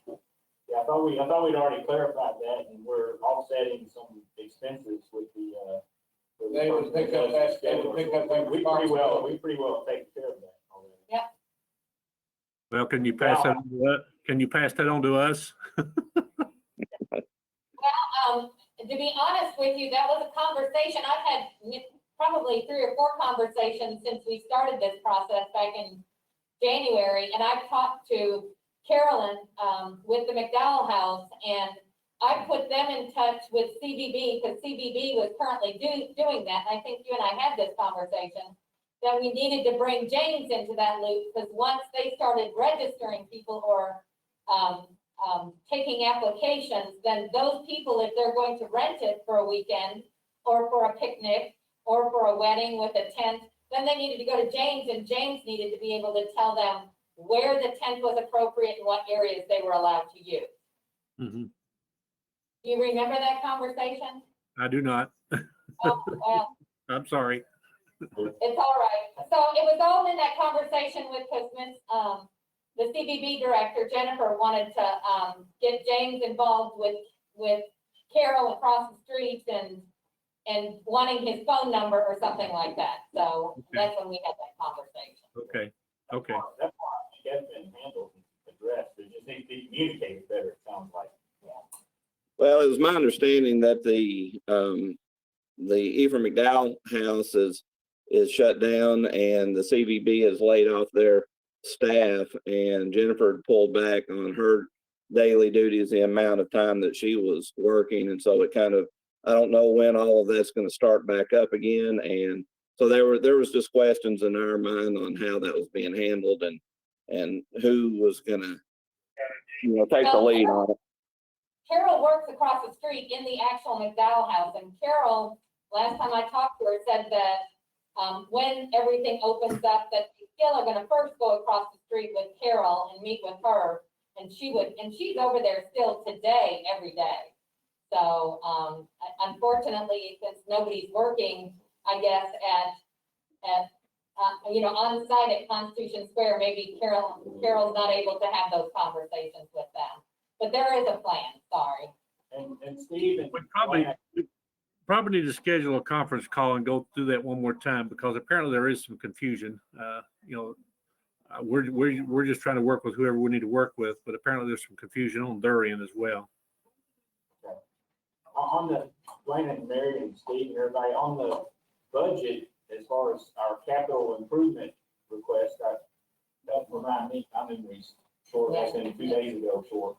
Yeah, we put $38,000 in the budget for sidewalk improvements and brick replacement out there at Constitution Square. That's our first and foremost project. I understand that won't be enough. Yeah, Steve, did you get a clarification on that? Because you were talking roof first, and I understand that rationale clearly, but the initiative that we're looking at is the sidewalk first because of liabilities of injury. Yeah, and we would support that and understand that. Just wasn't sure exactly what money was going to be available to do what, and I understand that would be a first priority to tackle, and we would certainly support that as well. I understand the nature of the liability in there, and I think Dwayne had a pretty good plan to tackle repairing that, from what I understand, and we fully support his plan to do that first. Absolutely. Steve, on a related issue to the inventory, we've been over to Fort Herod twice last year, and years many times. With my knowledge, and it's deep, of those types of artifacts and antiques, there's not a cabin over there that doesn't have $5,000 worth, and many of them, many more thousands of dollars worth of artifacts from the time period of Constitution Square. The one side of me can't wait to get those kinds of displays in Constitution Square, and I hope our inventory list can supply 2 or 3 of the buildings extraordinarily well.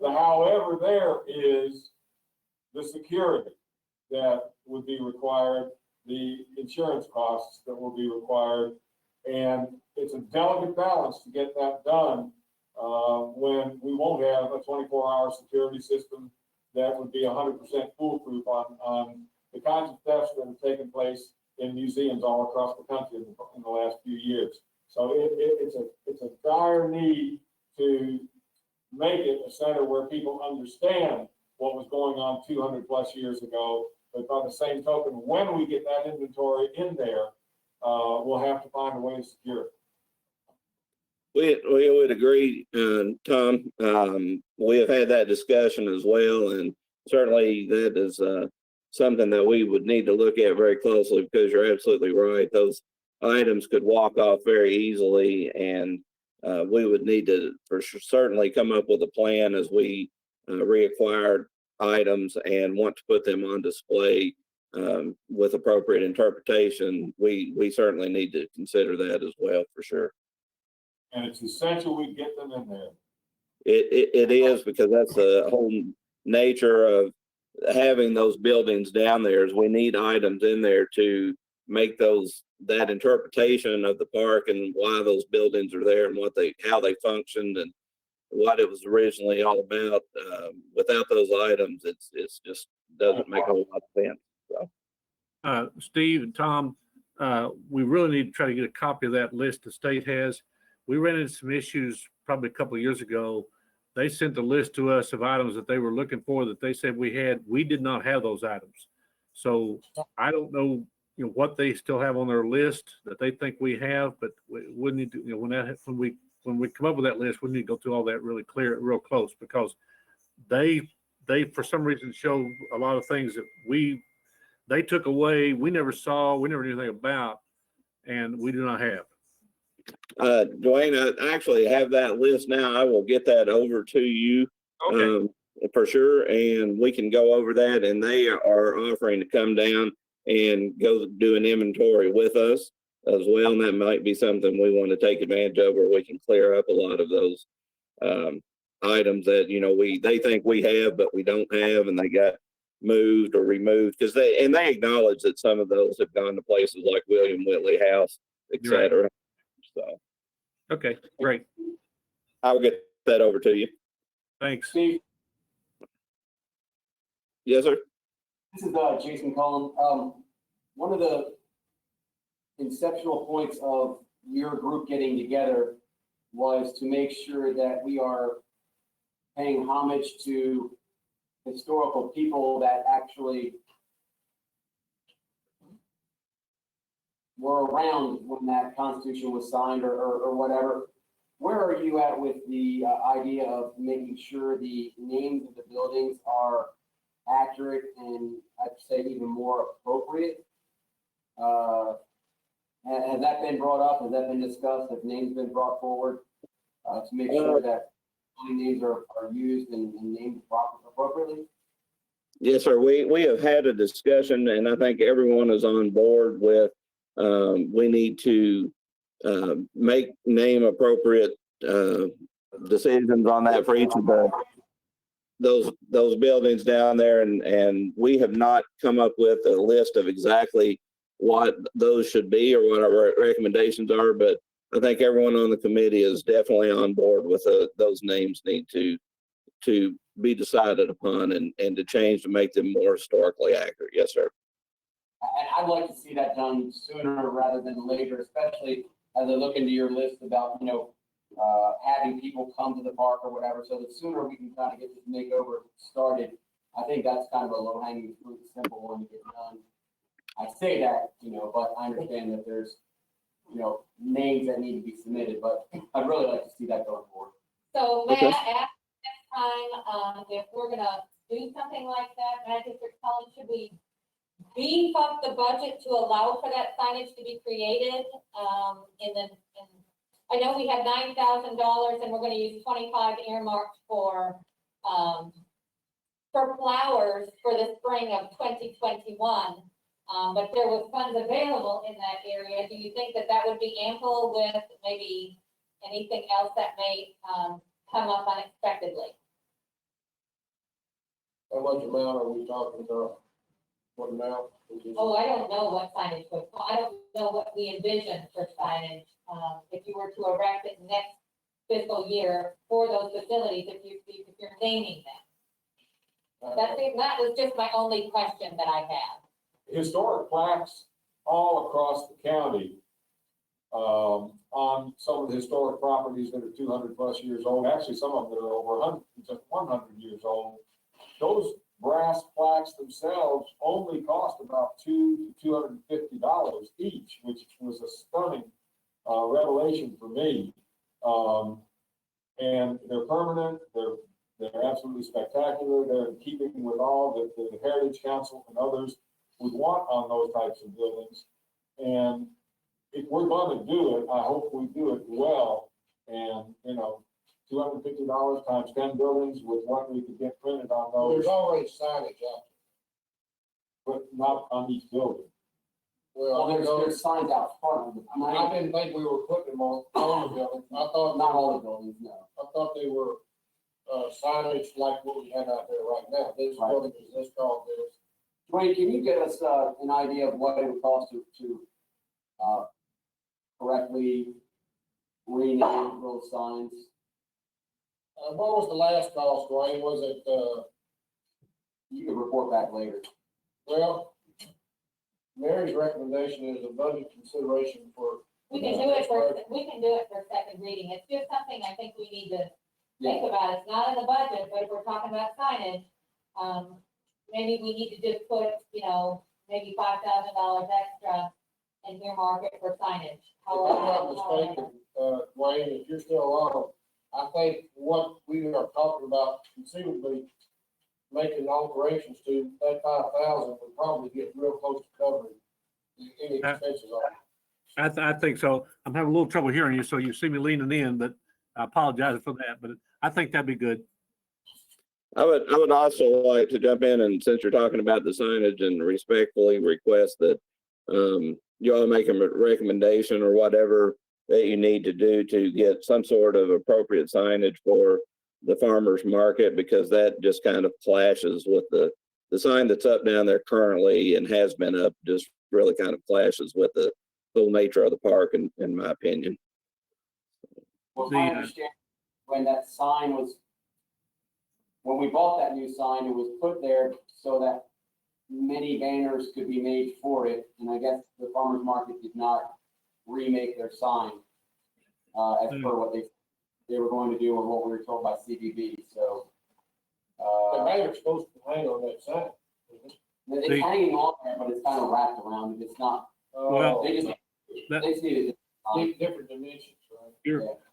The first part of your comment is correct, Jason, that the sign was made. It has eyelets on it to hang, other signs on there to announce activities.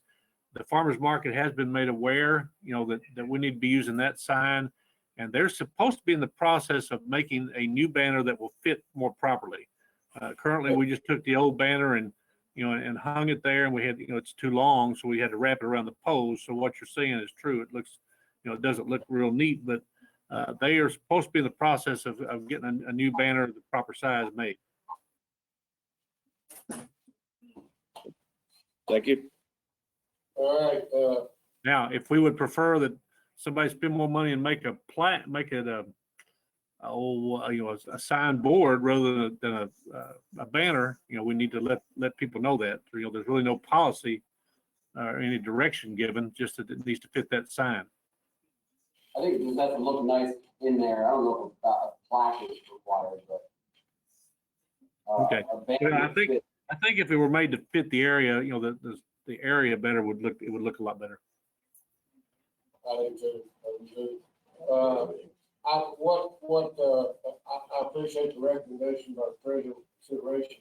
I think given that the potential for a name change on certain aspects of Constitution Square's facilities could be forthcoming, that we consider a $5,000 appropriation for future signage in the park. A motion made by Magistrate Ellis, second by Magistrate Sammons. Any discussion on that? No. All those in favor signify by saying aye. Aye. Opposed?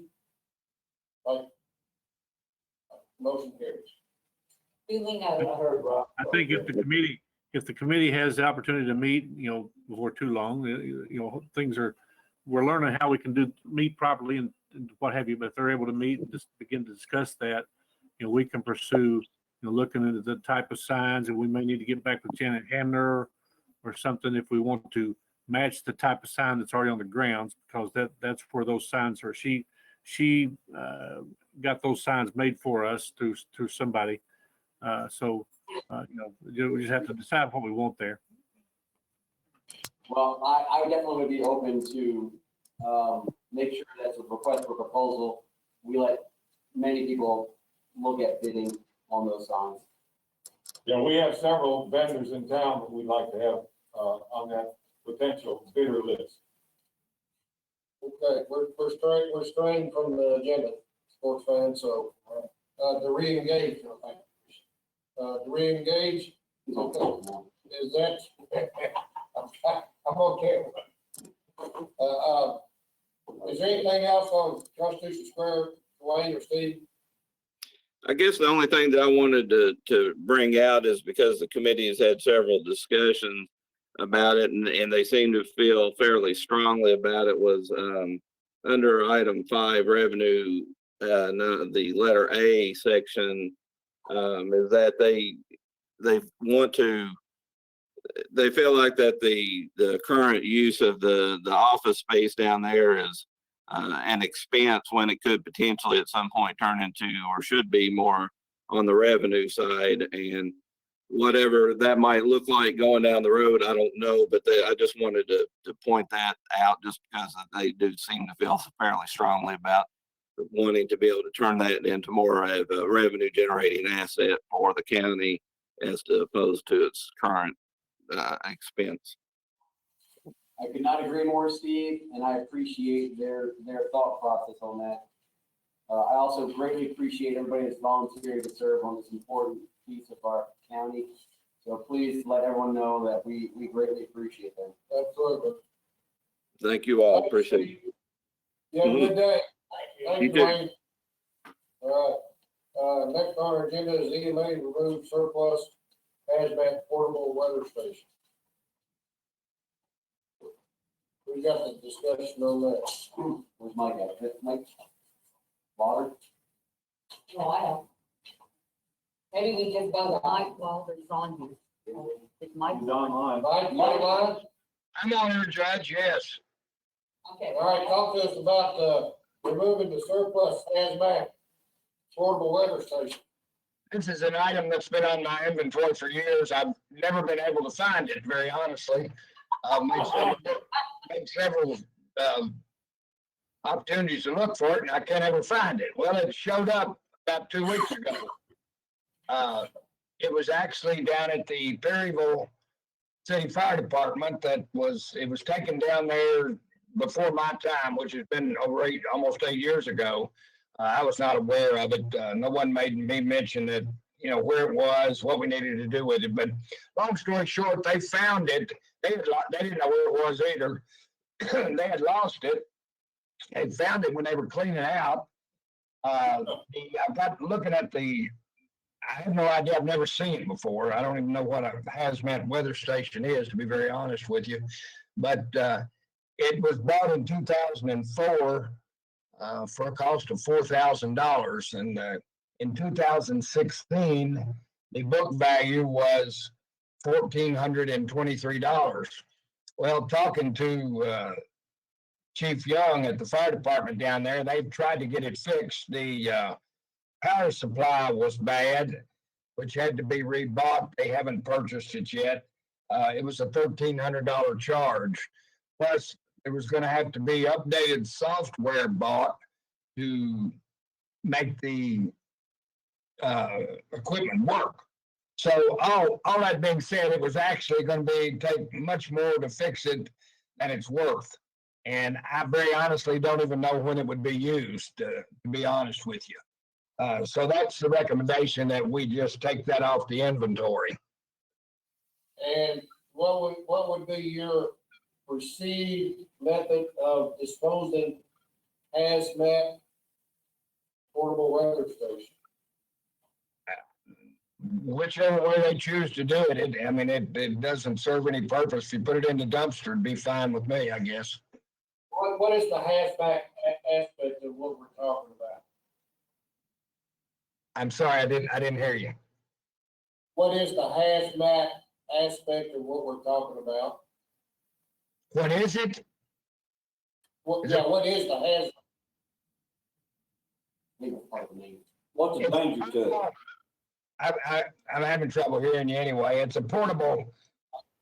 Well, we'll talk about that later. We'll just vote on the recommendation to remove it from inventory, surplus, and dispose of. I'll make a motion. Motion made to do that by Magistrate Short. Is there a second? Second. Second by Magistrate Sammons. Any discussion? All right, all those in favor, signify by saying aye. Aye. Opposed, like sign. Motion carries. Thank you. All right, thank you, Mike. All right, thank you. All right. Shannon, are you up? There you are. I'm on. All right. We have, go ahead. I'd like to request approval to advertise for the finance officer position. And this is a recommendation by the Personnel Committee, if I am not mistaken. That is correct. Motion I'll make a to, motion. motion made by Magistrate Short, second by Magistrate Caywood. Discussion on the request to advertise for, Finance Officer. All those approved, signify by saying aye. Aye. Opposed, like sign. Motion carries. Thank you, Shannon. You're Thank you, welcome. Shannon.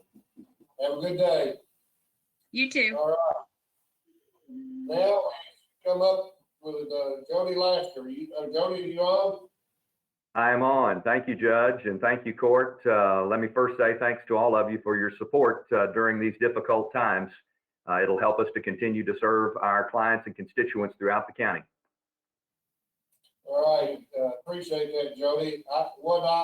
What this line item is about is a grant application for the Danville, Boyle County Airport.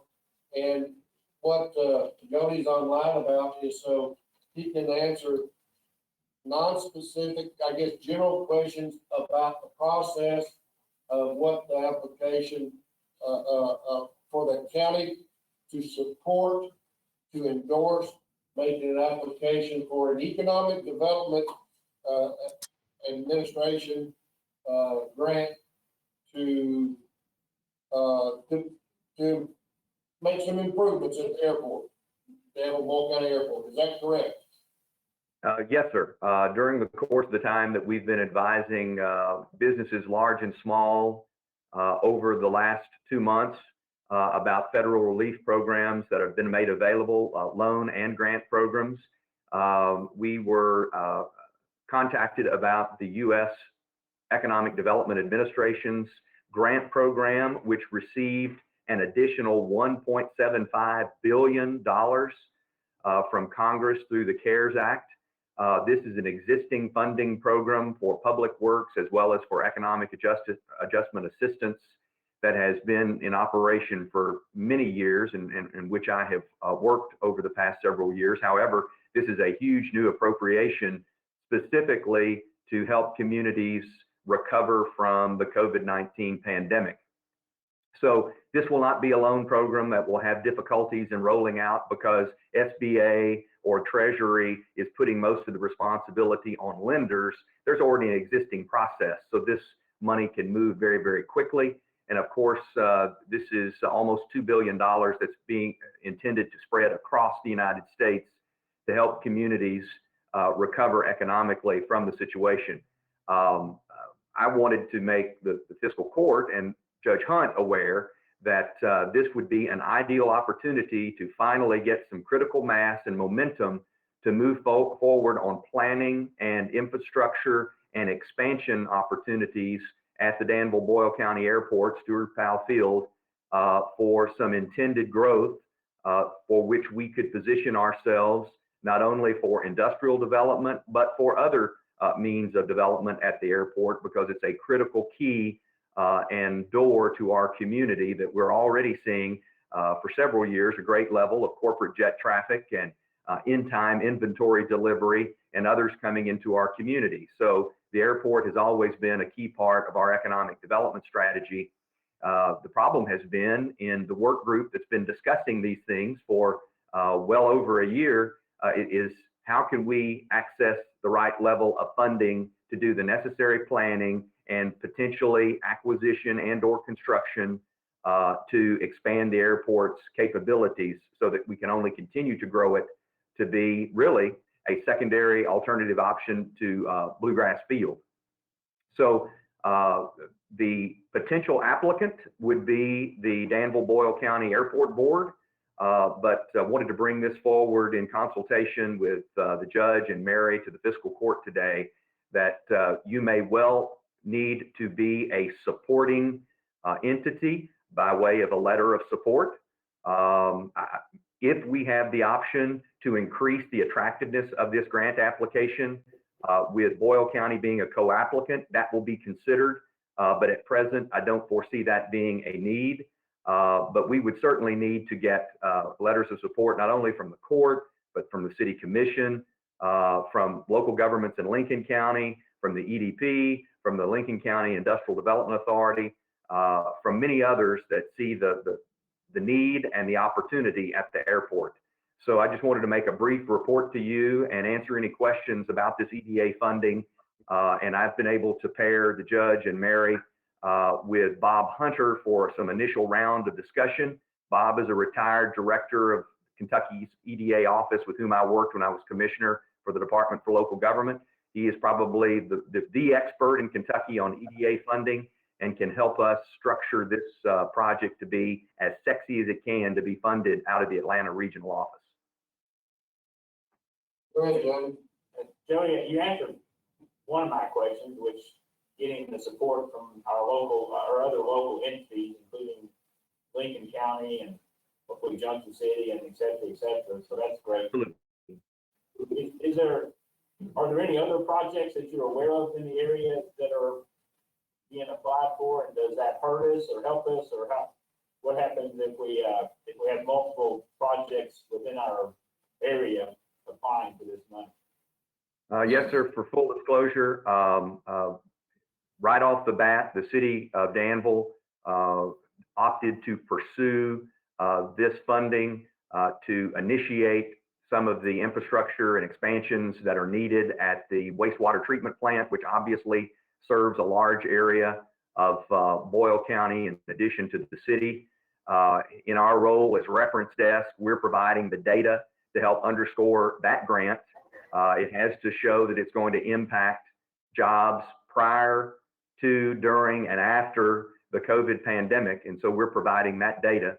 The same thing would be done in this instance. I know that there is some interest by the nonprofit foundation that's been established for the CenterWorks program, and that is in conjunction with Center College and the development of the third floor of the hub to be an entrepreneurship center and incubator. There have been at least 2 other potential projects going out there, such as broadband, but they really haven't coalesced yet. So at present, Danville and the airport board in conjunction with the county would be the 2 that are definitely moving in the right direction. Hey, having sat in this seat for federal and state funding when I was commissioner, I would always tell a community, you're running a risk when you have multiple applications for funding from one community. Obviously, the Congress wants this money spread around the country. So in this extraordinary circumstance, I'll ease off of that professional opinion solely because, 1, the level of funding is so large. 2, you have a rolling application process. So there's not a deadline, and an application from the city of Danville is not going to be judged at the same time something's coming from the airport board. So it's a rolling application, and the funds will be exhausted when they're exhausted. First come, first serve. And I know in the notice of funding availability, the NOFA, they're estimating perhaps 3,000 applications to be funded across the United States. In the construction area, the minimum application is 100,000. The top end of that is 30 million. We understand from Mr. Hunter that the sweet spot for funding is probably going to be in the neighborhood of 3 million, if even our project approaches that amount. What do you need from us? Because it sounds like we need to act on this pretty quickly. Do you need a motion to do a letter of support, or what can we do to not sit here and have to wait for another fiscal court meeting to act? To make good use of our time, I would just ask for the court to register their support for the concept of applying for this application and giving Judge Hunt and Mary and myself the authority on your behalf to work with the airport board, a portion of which you appoint.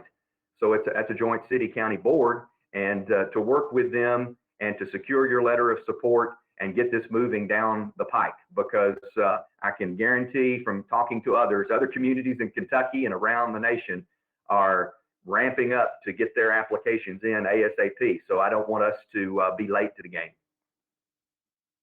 Yeah. You got our support.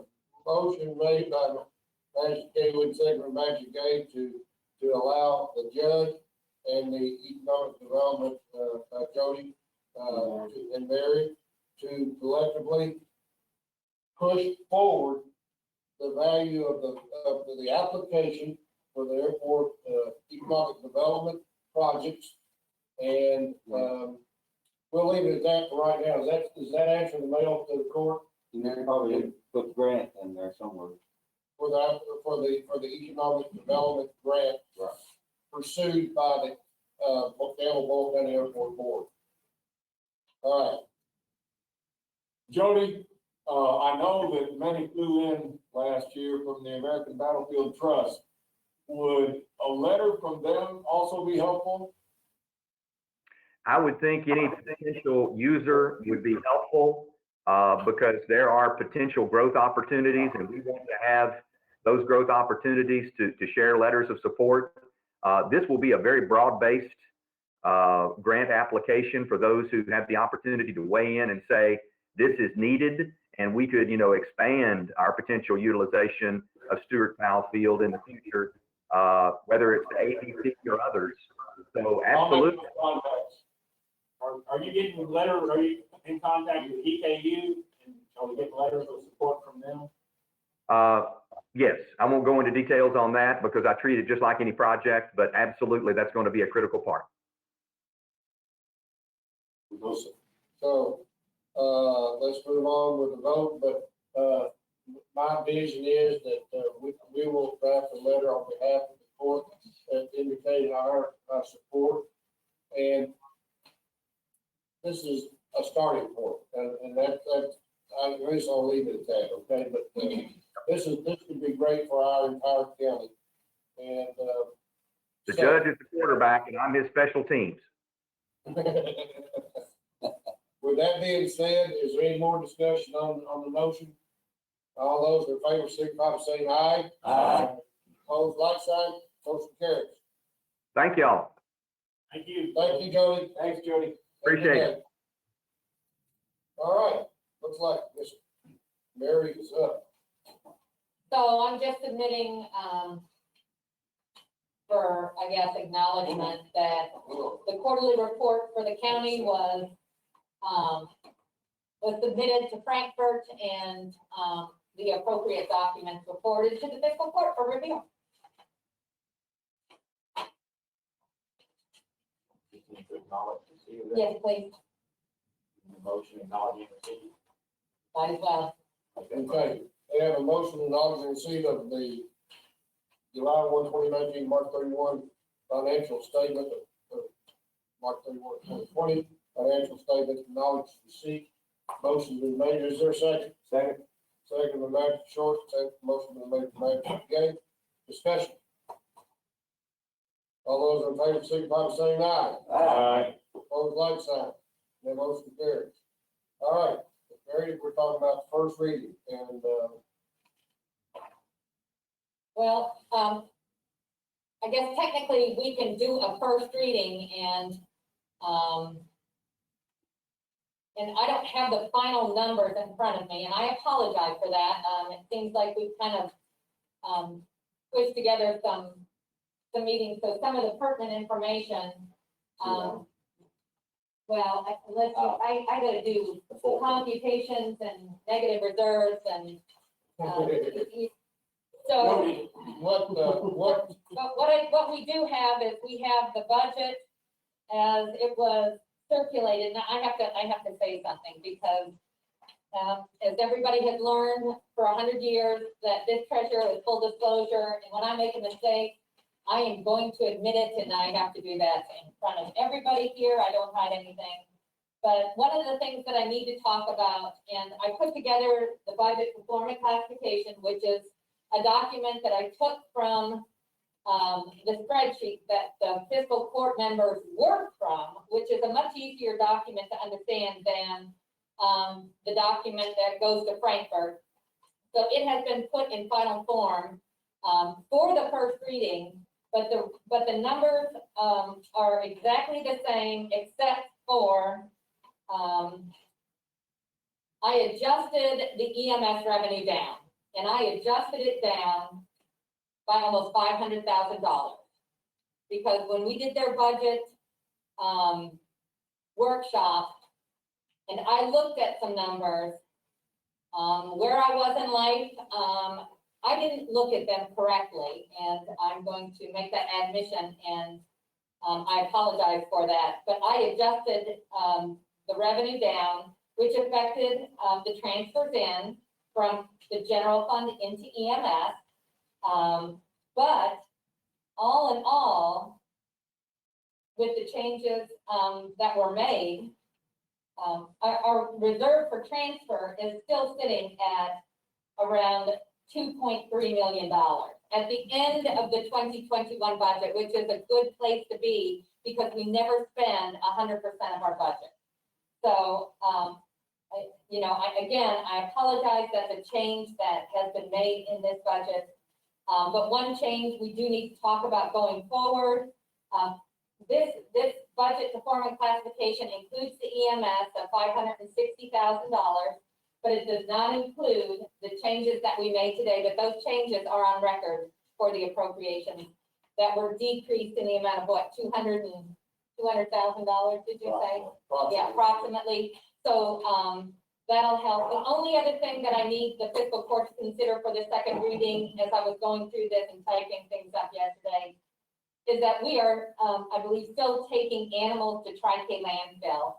And is that something that we're gonna continue to do into next fiscal year? And if so, just think about this, because nobody's actually told me what we need to be doing, but do we need to have a disposal line item in the soil conservation department of 5235? So that's a question we can answer for the next meeting, but and what the judge needs to do for the first reading is to literally, and I wish the county attorney was here, but you have here, is to go through this first page and announce what the total budgets are for each fund as it stands today. And this includes the correction to EMS, but it does not include anything to do with the appropriations that we did today.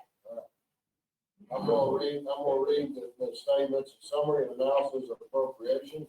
Under the general fund, the total general fund amount is $8,882,867. The public works fund total is $1,312,639. The joint jail fund is $5,242,430. The LGA fund is a total of $125,492. The bond proceeds fund, now, I want to go on, till I get the grand total of all funds, okay. The bond proceeds fund is $25 million. State and local fund total is $500,000. The E911 fund is $241,190. Federal grants fund is $498,575. The health fund is $2,449,068. The Boyle jail fund is $1,483.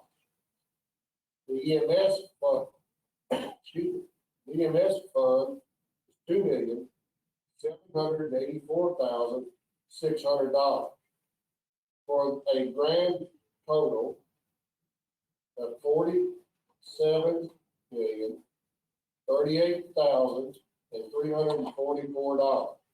This is the total of all funds with the future inclusion of the appropriations that were recorded as of May today. Oh, in addition to the $5,000 fine, In I addition to apologize. $5,000 sign for Constitution Square Fund for next FY. Need a motion. Yes, sir. The motion to approve the first reading under the stipulations discussed here today. Was made by Sammons and Magistrate Sammons and seconded by Magistrate Gay. Is there any further discussion on the first reading of the total again was all funds $47,038,344. Okay? And as treasurer, I have to say that I think this is a really good, solid budget for us this year. I think there's a lot of good stuff in it. even though we've had to make some hard decisions about, containing expenses for the time that we've been given to work, in with the COVID-19. And I think the citizens would be real proud of what we're able to do moving forward. I just think that's.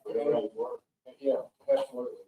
Thank our treasurer for helping us all doing great work through this. But, any further discussion on the first reading motion? All those in favor signify by saying aye. Aye. Opposed, like sign, and that motion carries.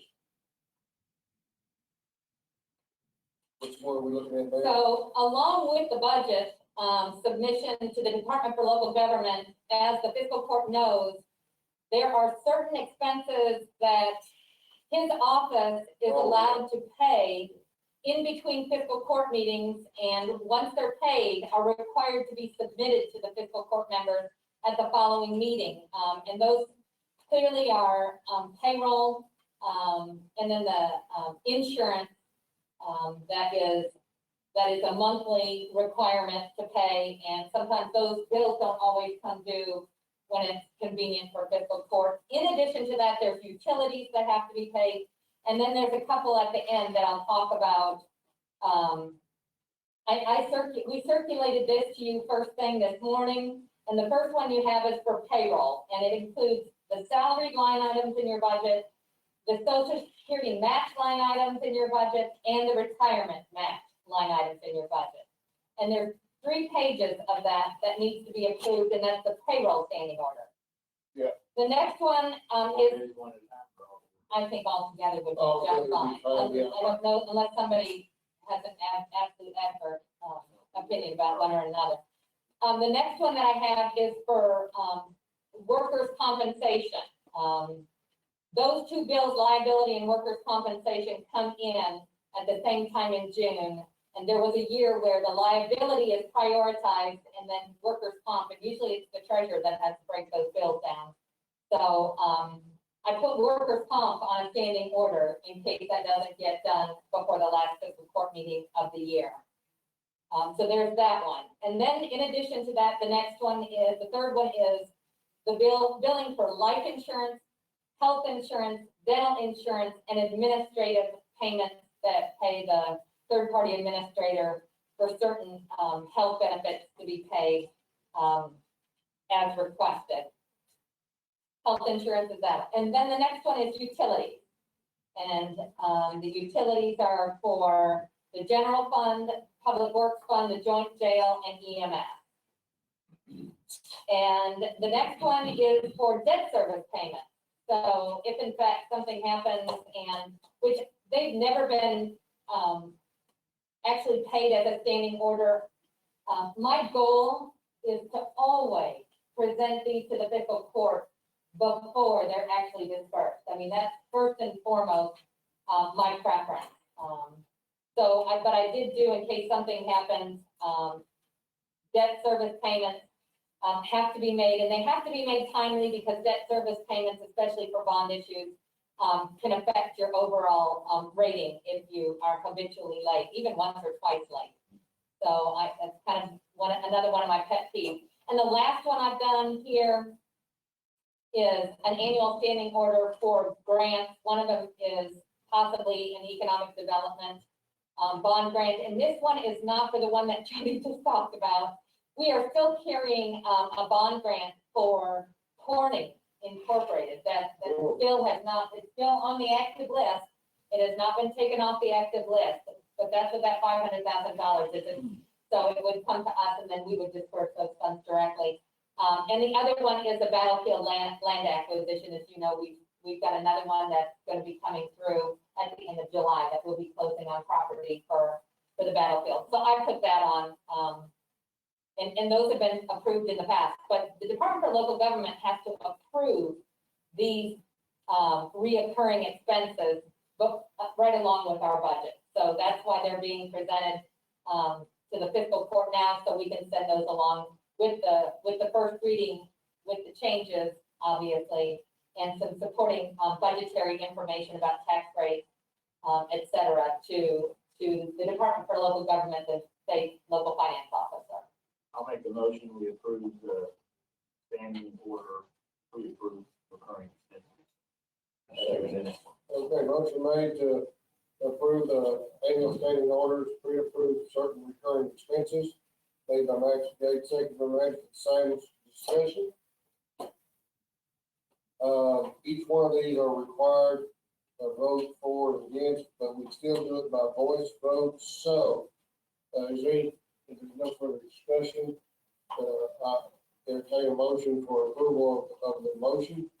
All those in favor signify by saying aye. Aye. Opposed, like sign. Passes unanimously. All right, Mary, is that it? That's all for me, Judge. Thank you. Thank you. Good job, Mary. Good job. Great job. Good job. Always. Committee reports, we'll go around the room. Have we had any committee reports during this? I don't have one. Personnel committee report. Okay, We met on May the 8th, 10 a.m. And attendance was Magistrate Ronnie Short, Magistrate John Caywood, Mary Conley, Judge Hunt, and Shannon Green. And what we discussed was hiring a finance officer, review job description. That's what we went over, the description of that job. And the motion was made by me and second by John. That was it. okay. So, it passed. Like their motion. Nice little mark. I need a motion. Well, she makes a motion to enter the minutes of the personnel committee into the record. Is there a second motion? There is a second motion by Max Caywood. Discussion. All those in favor of approving the minutes for the personnel committee, signify by saying aye. Aye.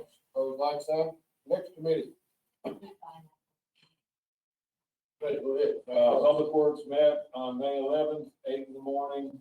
Dwayne had given us a wonderful preview of what the needs and what had taken place. There was a leachate line landfill repair done. I think that was in the neighborhood of $600. Installed new water line for Ghost Pipe Convenience Center. Cleanup of trees and limbs from recent severe storms, primarily out in the western part of the county, but also in Junction City. Numerous patches of potholes from last winter. Completed discretionary funding projects, 2 sections of Webster Road, shared by Magistrate Sammons and me, and Irvin Road. All of the state spring resurfacing projects have been placed on hold. Goggin Road and Kentucky 37, which we've gotten a lot of concerns expressed about 37, but the state has done a good job of some patching on there, and everyone was optimistic that it was going to be paved last fall. It was put off until spring, and now with the circumstances that are going on statewide and nationwide, that is once again on hold. As already reported by Steve, from Constitution Square, the brick wall, the brick steps have been repaired. Mowing has really taken over now, and Dwayne's guys are going to be out night, day, and weekends, I think. Land at Farmers Market is open. Flex Fund lists and the LGEA paving lists have been submitted to everyone. County road aid has been reduced by $84,500.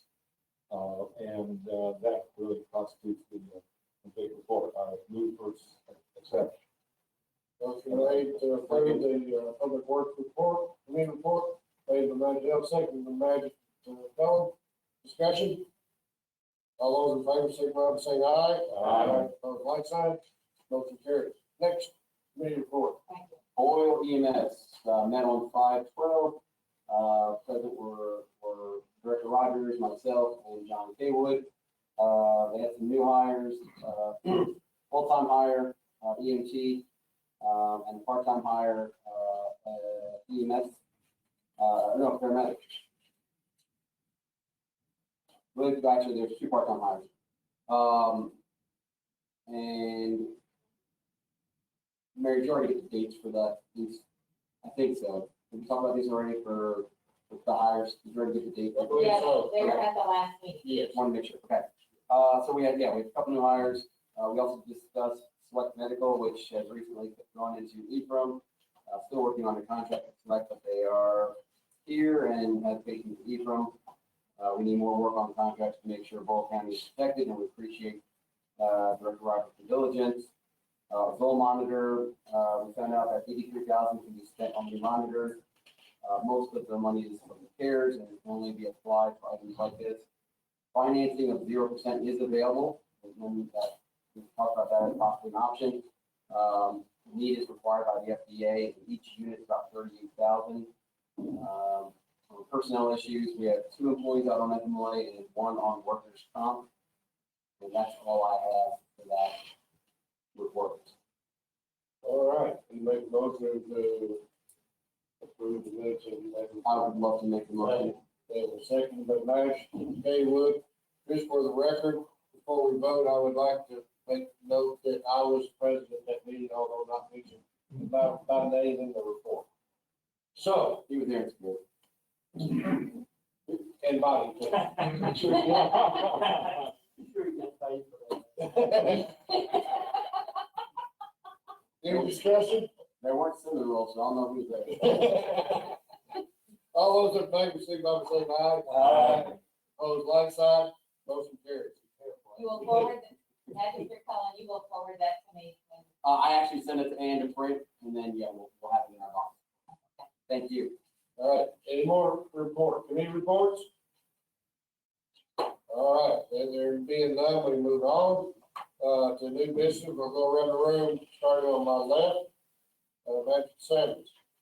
The only thing I have, I'd like to, make a notation that, the state has received, $300 million to be distributed, and the governor has agreed to distribute that to counties. And Boyle County's portion is, $1 million, and, the city of Danville is $1.2 million. But now this money's got to be applied for, and I think the deadline on that is, October the 30th. And, it's for, any lawsuits or what have you that the county may have, during this COVID-19 crisis. Hand sanitation, anything like that, anything, any money we spent that's related to COVID-19 will be reimbursed. With the exception, I don't think it covers lost revenues from tax collections. So I think the county is maintaining a fairly substantial and accurate list of expenses incurred during COVID-19. We probably won't have one. Do what? We won't have anything close to that one. No, I don't believe so. I don't believe so. No, I can't imagine. I don't I mean, believe so. we're not even, I'm not even gonna say. Anything else? No, sir, thank you. All right, thank you, Magistrate Short. Just glad that we're all able to get back together a little bit. You're not the only one. I like looking at people now when I talk to them. Better discussion. But also, I'm glad our church is people back. And kind of everything. God did that. That's it. All right, thanks. Just my every meeting reminder for everybody to complete their census and tell their friends and family and neighbors and everybody you see. We are making progress and we've improved since the last meeting, but we need to continue to get our self-response work done, and then people, when allowed, will start knocking on doors. So if you don't want somebody to knock on your door, do it online, call it in, or. I'm just interested in where the competition between, magisterial districts stands right now. I know, yeah, I'm still at the bottom. And Magistrate Cullen is still at the top, so everybody else is somewhere. in between. I thought that needed to be said. That's usually how it goes. I need to make it, my papa, as sick as he was, one of the things that was in his file when I first opened it up, it was his census information. He filled out online and sent in. Because you get a good Look like she'd be number one business. Right. I know you think, but Not not so so much, much. number two. Right. And then also, I do want to say with Monday being Memorial Day, I want to ask maybe adjourn in memory of all those that. It's absolutely significant, and unfortunately, because of the fire, those recognitions of the significance of Memorial Day have been tamped down like a lot of other things. It's unfortunate, because this country would not exist without those people that have served and made the sacrifice. Didn't recognize on Memorial Day. Right, and I always like to call his name and think of him this time, all the time, but especially this time of year, it always wakes me up. But in fact, I mentioned this last year, you all, that my grandfather is one of those that reminds us that freedom is not free. He was killed on November 29th, 1944 in Germany, and he left behind my mother, who was 6, and her sister, who was 3. Absolutely. Good call. Anything else? All right, moving on, next else. I was pleased and the cooperation we're getting from Parks and specifically John Bell is just extraordinary. And he invited Jason and me to monitor their second board meeting in the last month or 6 weeks. And interestingly, they too were talking about White's Park. And I don't know exactly what the circumstances are on that negotiation, but there are details they're looking at. Either I'm confused or they have different information, but I mentioned, and thank you, Magistrate Cullen, the deaccessioning of the equipment at White's Park. Their impression, from what John Bell said yesterday, is that they're taking that equipment. And it was my impression that that was either going to be dispatched or deaccessioned. And immediately my thought was, there are folks in Junction City, and there are certainly folks in Portland who would put sweat equity into moving some of that equipment, because I'm like our wonderful treasurer, I too went down those slides 30 years before Mary was going down them, and I had no problem with them in the hot sun. And I've looked at that equipment, it's extraordinary. I know it's old in terms of what is talked about, but if we can make adaptive reuse in Junction City and in Perryville, perhaps other parts of the county, I know we can get the hard labor volunteers in my part of the community, and I know it because I've met many Memphis George folks too. So I hope we can do that. And then I'm not sure what Dwayne was referring to in terms of the volume of boxes of other equipment that we have, but I'd like to look at an inventory of that so that we go to horse trading and see what we can do. I was thrilled last We week. don't get a Main Street director, so you get the new stuff. We ought to get it all. You're already getting it all. Last, I almost said something. I was thrilled to get a phone call from a gentleman I've not yet met in person, but we talked for over half an hour. John Davis is the chair of the Boyle County Library Board, and someone initiated his thought, perhaps he on his own, that we need a representative from my district. I immediately wrote back to him and told him how the judge ultimately has that call and that we would coordinate. And subsequent to that, I submitted a couple of names for consideration anonymously, because we're not even going to contact anybody until the judge and I can get together and agree who we might put forward. And that would only be one individual. So we don't want to keep any embarrassments out on that. But we'll proceed on that because they have a board meeting next Wednesday. And that's when they're hoping to make that invitation. Interestingly, any individual who's set forth on that has to be vetted at the state level. So we've got some work to do in order to get that done. I've committed to him that by the end of business today, I will try to get him a name. I'll try to get with the judge and see if we can make a decision on something. Last meeting, I mentioned the possibility of a Boyle County Fiscal Court resolution on what's happening with cattle out west. In the Middle West, we have no major packing houses in Kentucky. To give you some numbers, number one, we are the 8th largest cattle producer in the country. We are the largest. Boyle County is the largest piece of the Mississippi River. Meat packing prices being paid back to the farmer can be as little as less than $2 a pound. Average costs of meat in groceries today can easily be $8 and more per pound. And the prime cuts that never grace my table are often $16 and more per pound. It's a travesty of pricing. That's the word I'll be comfortable using, but all the way to the Attorney General in Washington, D.C., they're using a much stronger term, which I know you can imagine what it is. And we're not going to need a resolution. I immediately wrote on behalf of my district, because we have so many cattle farmers, I immediately wrote to the Attorney General's office and carbon copied the Commissioner of Agriculture, Ryan Quarles' office, and I'm thrilled, not because of anything I initiated there, but they have come together. The Attorney General Cameron and Commissioner Quarles have now jointly filed through Washington, D.C., that the Justice Department investigate what's going on with meatpacking houses out west, as opposed to what ultimately comes as a high cost to consumers. And that's the ultimate concern that we have, that we protect our consumers and on the front end, get our cattle farmers a fair price.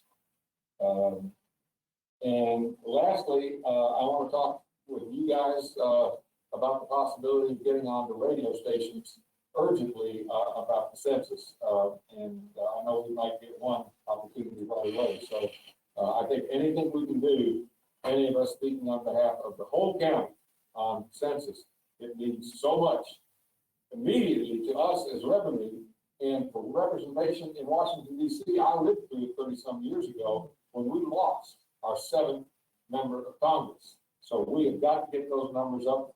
We can't be proud of the fact that we are where we were 10 years ago. We've got to go for 100%. I would further like to ask and request that each magistrate reach out to all 3 local radio stations. Mildred Breaks, right down here next to the city hall, close to City Hall, at KYPO or whatever it is. And WHR, Joe Mathis, reach out, call in, identify yourself, ask for a couple minutes to express your support of and just do it on your own. Thank you. Just do it on your own. But there's 3 radio stations, and Mildred, and they all have different audiences, and they need to respond to each of the 3. Okay? Just call, set it up, and I know that each one of them will accommodate your call. So, all right? And just so you know, in support of Tom's efforts on that, the Boyle County Cattlemen's Association sent a letter addressing the same issues and concerns to the court, and essentially it's already moving. And I was going to say that with the court's blessing, I would draft a letter of support. Don't need a resolution, but it sounds like it's already in gear, so I don't know if that would make much difference or not. So moved. All right. Yeah. So moved. Thank you for that. Anything else, Mr. Ellis? No, sir. All right. Next, Caywood.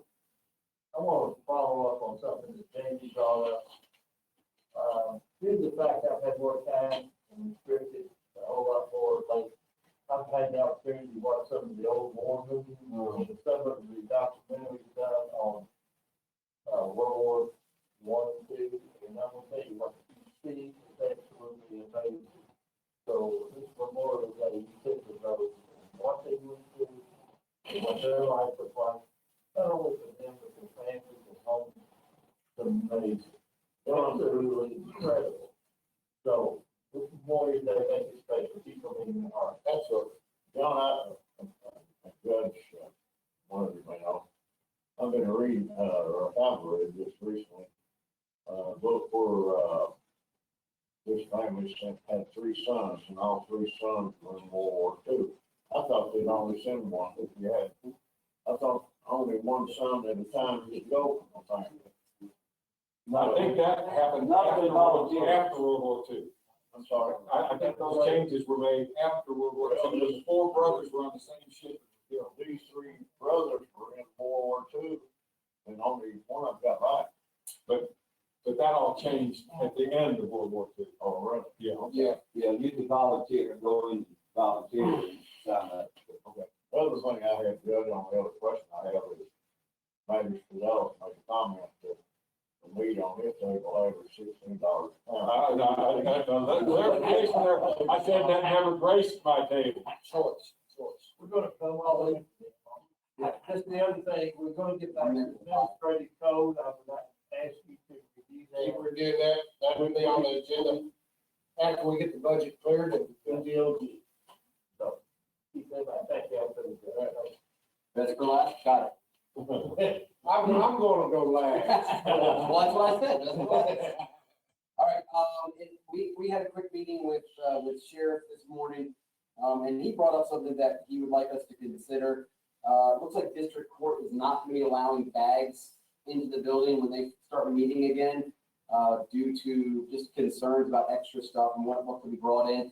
And he thought it would be very helpful if that, we also, would not allow any extra bags from the public coming in, just bare essentials. If you need to do something to DMV, bring your checkbook.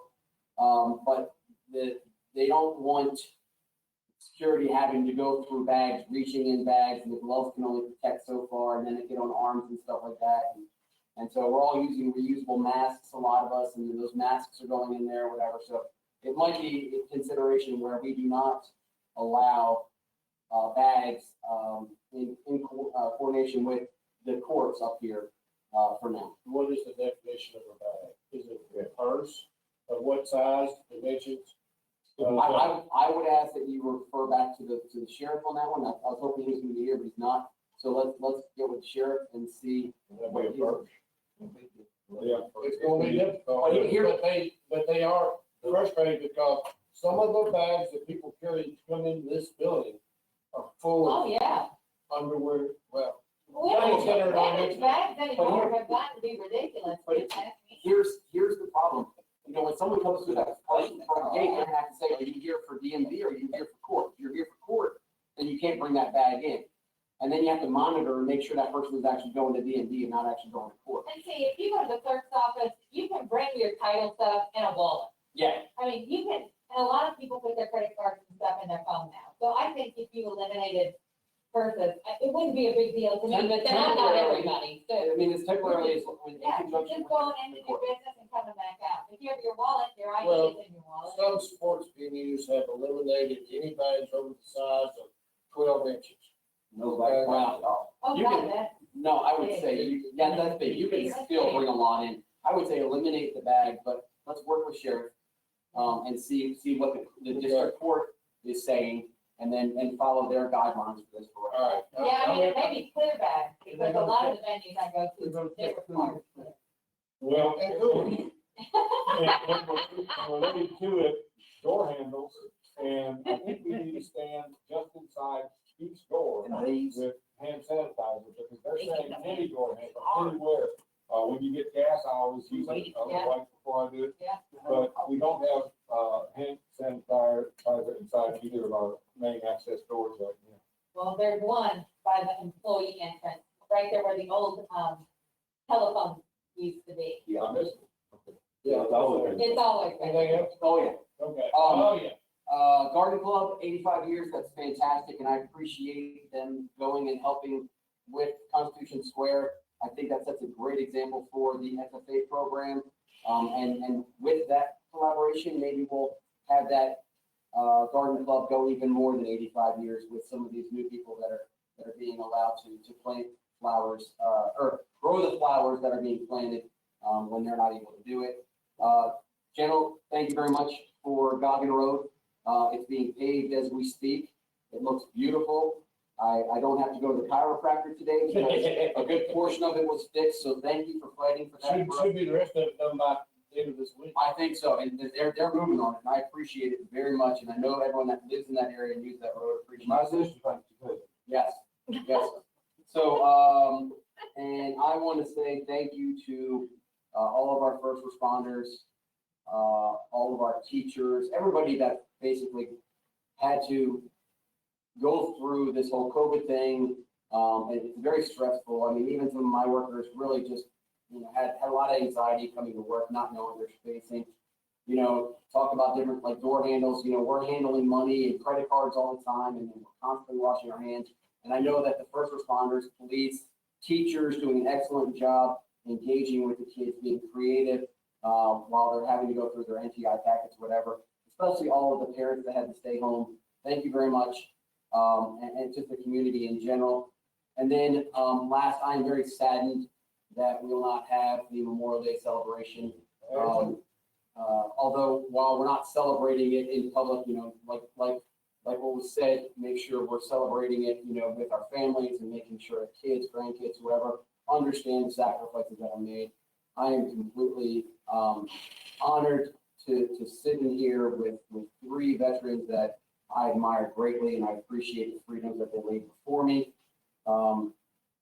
This event kind of actually makes me even more sad this year. My father-in-law who passed away in November, who really instilled the importance of honoring veterans. He'd always come to this event with me. And we got to see Jack Hendricks, another great vet that really remembers and make sure that we remember all the veterans. So I am sad, but I want to say thank you to General Hunt, to Magistrate Sammons, and to Magistrate Caywood. Thank you very much for all that you have done. And Jamey, thank you, your grandfather. Yes, absolutely. That's it. Thank you. Just so y'all know, I thank the volunteers on the court's behalf that were there at the circle yesterday, because I did show up. Yes, he was related by a very significant person in the Guard clubs. Saying that, man, you got points. I got points, so I. Yeah, I saw him loads of the day too. I saw him as he had been recruited. Yeah. And Magistrate Gay might want to deliver more thanks to Santa College for helping us out with our EMS folks. Is that all going well? That's it. It's going well. There you go. I've been taking leftover food. On a new business, I want to go through this real quick. I have in consultation with Mary, our treasurer, and Shannon, our personnel specialist, and amongst other things. There's been a policy directive developed that I want you all to know about and approve if you will. If you don't, then we can make changes, recommendations, whatever. But I mentioned this to you a couple of court sessions ago, and at that time, I think I heard generally speaking that judge, whatever y'all want to do, just make sure. But I want to go through it effective June 1st, and we will, implement this when we open the courthouse on June 1st until no longer needed. So this is a temporary policy that I want to present here. Policy to protect our staff from the public during the COVID-19 pandemic. 1, county employees were required to wear a face mask for any interaction with the public between co-workers or while in common areas of the office, hallways, conference rooms, restrooms. Masks are not required when alone or in personal offices. Masks will be provided to employees if needed. And I've got something I created here that will be posted around the courthouse, okay? 2, social distancing, a minimum of 6 feet between employees, customers, and visitors required unless social reaction is an absolute necessity to perform their job duties. Always will be marked for distance. Most of those that I will ensure is marked is on the first floor for those visiting those offices on the first floor, in particular the county clerk's office down that hallway will line up, and that will be a limiting element of how many are on the first floor. Okay. By that, I want to be further clear. Once those come back closer to the entry control point, when that's filled up, you'll have to wait outside until it starts being relieved by people out of the building. Hand sanitary stations will be set up at the entrance and common areas in the county facilities. And there are some in the common areas. I thought they were at the entry control point. I've seen them recently in the past. I don't know why. I thought they were there, the big jars of. Yeah, I've not seen one down on the 4th Street entrance, but I know in the employee entrance, there's one right outside the sheriff's office / county. Yeah, clerk's there is. office. But I don't know about when you come to the, is there one on the table? Yeah, As you one come- on table, where phones with it. Got it. No, I'm talking about at the entry point where the public comes in. That's where I I haven't think we need, seen them down there, really. Yeah. we probably need to look at getting one down there as well. I thought they did. Okay, well, we'll look. I'll We'll look to check. see. County officers will be sanitized, disinfected, Caywood, touch services under contract with our custodial contract. It's, once a day, and he does that, he's doing that. If there is a requirement, and he does door handles, doorknobs, everything, desk services, whatever. If there's an increase in that, it will be a cost to somebody. And the LLC may entertain that cost, I don't know. It's Well, up to you you. tell me that, we could be reimbursed from the state. Yeah, that's possible. Yeah, I think it will. And I just have to say this as an employee, I mean, we've been working together now for 2 months. You know, when Mary goes to make copies, I put hand sanitizer on my hands and I rub it over the keys before I actually use it. So, you know, there's things that we can do ourselves if we're overly concerned about, because there's a blending of all of us that some are concerned and some are not, that I work with. So I respect that as long as they respect, you know, my feelings about it. And that's, you know, I think we I have think it's all. a personal obligation to take care of ourselves. Yeah. Too, so Explains why the copy's not working anymore. probably. She got too much sanitizer in the key. Yeah, I just grab it out They- there. they have those on- They have those on Aldi. There's a part, there's a part inside that top that you got. Oh, does it really? I'm Uh, not pouring it on there. I mean, This money will go back to the first March. Number 5, if the county employee has a fever of over 100.4 or is experiencing symptoms consistent with COVID-19, the employee will not report to work. Employees will notify their supervisor or HR. The employee needs to seek medical advice and help from a healthcare professional. Employees need to self-isolate at home until a healthcare professional releases that employee to return to work or a negative test result is presented.